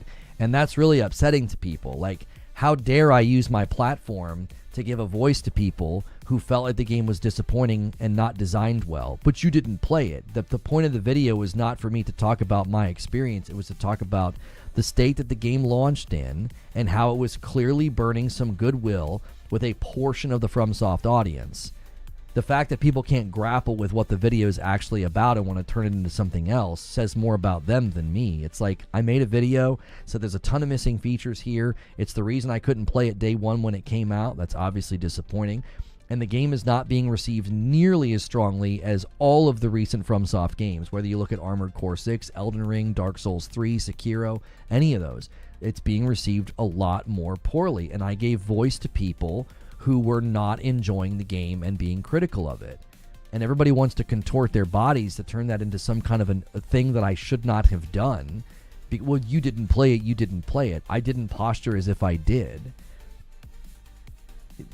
To grift and act as if you are a gamer or play games and when you really aren't is entirely different.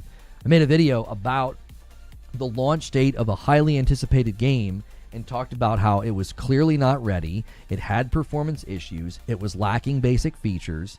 They literally put out 3 patches in 72 hours because of the overwhelmingly high amount of complaints from people who were just trying to play the game solo. Many other studios would attempt that and not be treated nearly as well. And I reference the reviews because plenty of other studios have gone through something similar. You don't have to play a game to be like, oh wow, the games have all scored really well, and this game's scoring like 12 points lower than previous games. It seems like the community's not liking it as much. Like, drawing attention to that is not some scandalous thing. It's not some out-of-pocket thing. It really isn't. And in the video, again, people ignore this. In the video, I talk about how it's sold well and it's getting good engagement. I highlight that in the video. I don't try to gloss over that. I don't try to keep that out of view of the public. So highlighting the fact that it's done well and it's sold well and people are still playing, you're not getting a W on me. I talk about that literally in the video. It's contained in the video because the video is not about what I think of the game. It's about, this is evidence of a company burning goodwill, launching a game that should not have done as well as it would have if it was made by anybody else, and they might do it again with their next game. They need to be very careful. You got another live service game coming from them to the Nintendo Switch 2. You burn up more of that goodwill and it doesn't score very well and you upset your audience. That's not a good thing to do. That's all the video is about. People that make gaming commentary immediately personal admit that they have actual issues. Like, to immediately make something personal and to attack and to name call and to brigade and then to run to Twitter to try to incite negativity about me and to make it about me and to say things personally about me. You're just self-reporting. I don't make it personal. I talk about the games. I talk about what I think. I talk about what I think should happen. I believe I was very fair in the video, and you're free to disagree with that. But when you make it personal, you're just self-reporting that you have real deep-seated character flaws. I don't know why people always want to make it personal and attack. It just doesn't make any sense. And people will say, it's just criticism. No, it's not. Brigading a video and yelling at someone and calling them names and absolutely, berating them and putting them in contact and calling them names, that's not criticism. People are so stuck. They can't see. They can't see that that's not criticism. I welcome criticism. People come in here all the time and debate me and debate the points of where they disagree. But if you come in and say, well, you're an idiot and you don't know what you're talking about, that's not criticism. That's just an insult. People don't seem to understand the categorical difference between hurling an insult at somebody or misrepresenting their video and position. That's not dialogue or criticism. You're making it personal, and there's just no reason to do that. Digital Foundry's tweet on the subject is incredibly interesting. Today on Digital Foundry, Elden Ring Night Rain is a case of a great game. Shame about the tech. Nothing really changed since the first game's 2022 debut, and Night Rain doesn't even have a bespoke PS5 Pro support. So again, even tech analysts are saying, like, they repeated all the same problems when Elden Ring came out. That's a pretty strong indictment of the game's quality. Those were pretty severe issues when Elden Ring came out, and people were pretty frustrated at the time. Some don't seek understanding, they seek an argument, and if they look for reasons to dismiss an opinion they don't agree with, they'll find one. Wouldn't put much stock in them. Yeah, that video to me is like, it's such an easy way to see who is like triggerable and who is like, you want to talk about like coping and seething. It's like, good golly, like, I would bet you $50 that almost all the comments didn't watch. They're like, yeah, but you didn't play. And it's like, yes, the video establishes that. I didn't try to hide that from anybody. I didn't put up a video called Elden Ring Night Rain Review and then be like, you know, in the last 5 seconds of the video, be like, oh yeah, by the way, I didn't play. So to be like, well, we commented and didn't watch, and you made a video and you didn't play. Yeah, I've made a lot of videos about games I didn't play. So does everybody in the industry. Tons of people made videos about Mind's Eye, and they never played it. I actually played it. I didn't go on a warpath and tell people they had no rights to make a video about Mind's Eye if they didn't play it. That's stupid. Like, you would never do that. You would never police YouTube in that way. People only do it because they've got some kind of personal issue. It's just like, good golly. Just play Lords of the Fallen in co-op. It's more fun. Video watch time beside comments. I think that should totally be a thing, because you'll be like, hey, I addressed that in the video. I admit that in the video. I concede that in the video. I discussed that in the video. And it's like, why? You're making comments and it's just clear that like you didn't even grapple with, you crapping on a game and didn't play it. I actually don't crap on the game in the video, but okay. Like,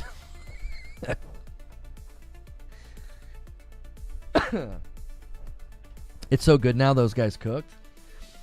I felt a lot of, did I thank these ones? Omen with a Gifted and Bolnium for 34 months. I don't think I thanked you guys. I'm so sorry. We're at 308 on the member count. Thank you so much. And the member battle is sitting with a fair lead still for YouTube over.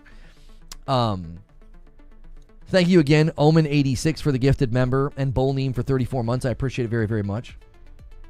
I felt kind of sad about that game because I thought they had a real sleeper hit on their hands, but it just launched and it just wasn't ready. It was really unfortunate. It's like, the fact that I think like art direction and feel and vibe, they had original ideas. You know, I felt like they could have done something. I felt like the game really could have been a contender.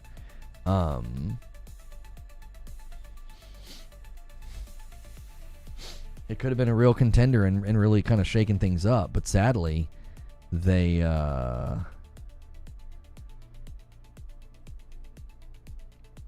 just launched and it wasn't ready. The seamless co-op is just what that type is wonderful. I mean, the seamless co-op mod in Elden Ring, it wouldn't surprise me if like that's one of the main reasons that they kind of maybe had the idea for Night Rain. They just said, man, people really, really want to play this game together. They want to kind of be in this world together. What if we made a game where that was like kind of the entire concept?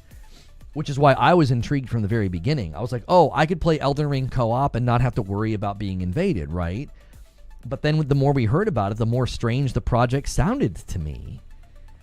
It just seemed strange. It was just like,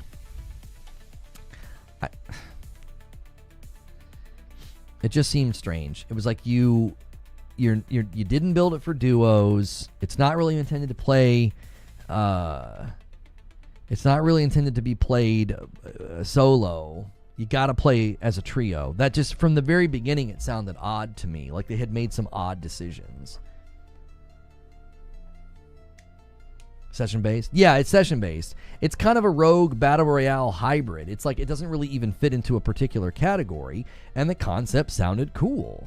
And I went to play it, day it came out, and it was like, no crossplay. And I was like, what? And then as the dust settled, I was like, man, they really didn't put in any basic features here that I expected to see.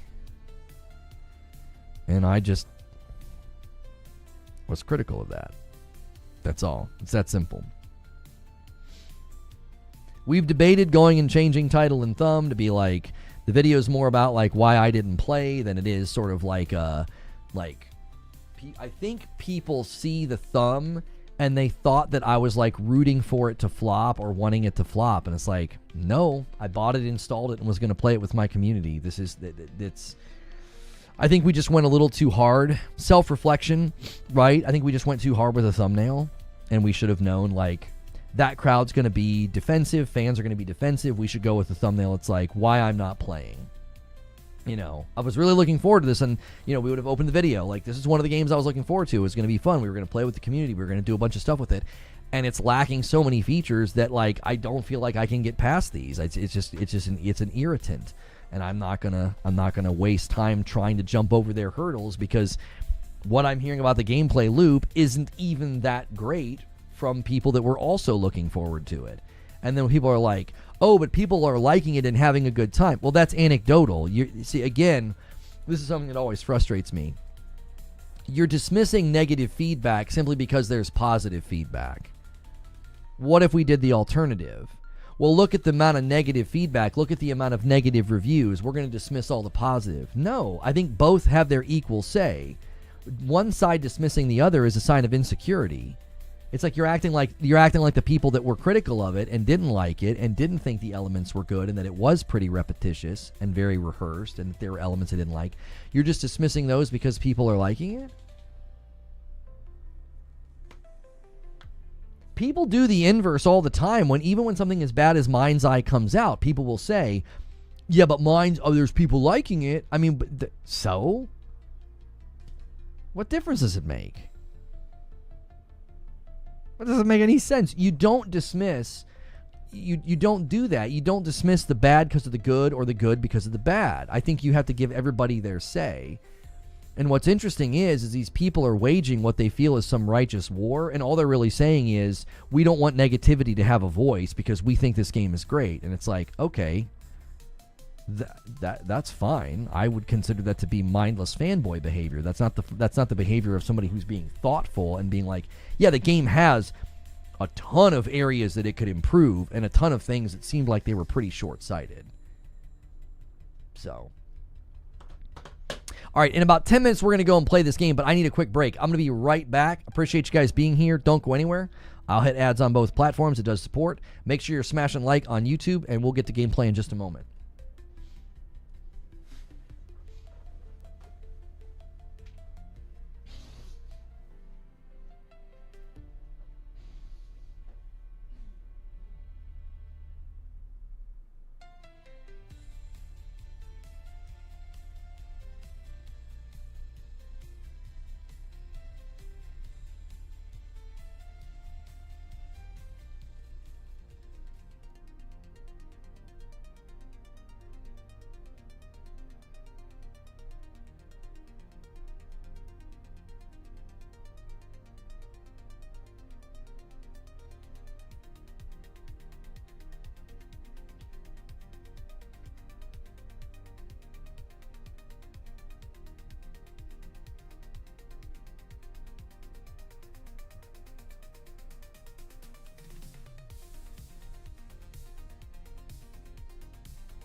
Okay. Let's switch directories.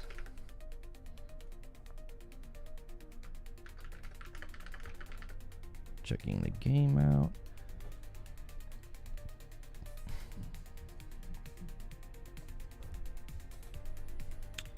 Okay.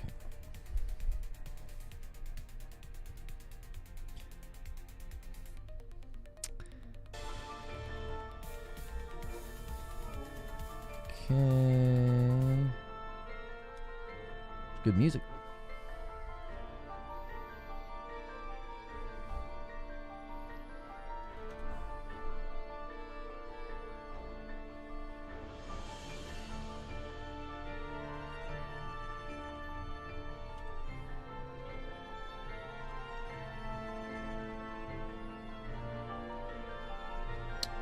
All right, let me get the tweet going.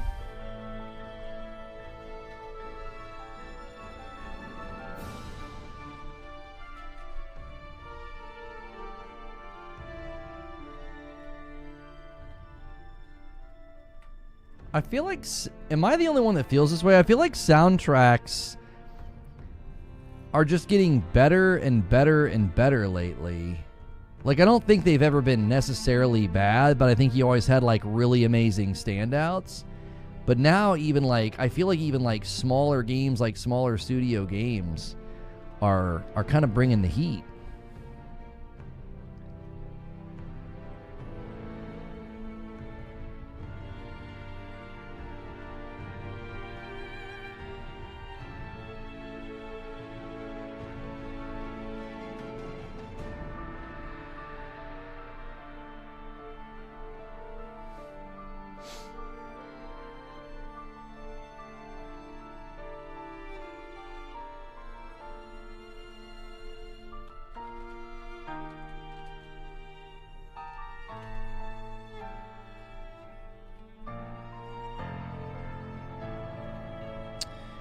All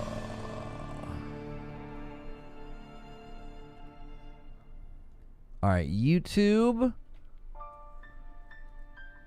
There you go. That's where we're going, YouTube. Come along for the ride. Watch for about an hour. There won't be typically any major spoilers in the first hour.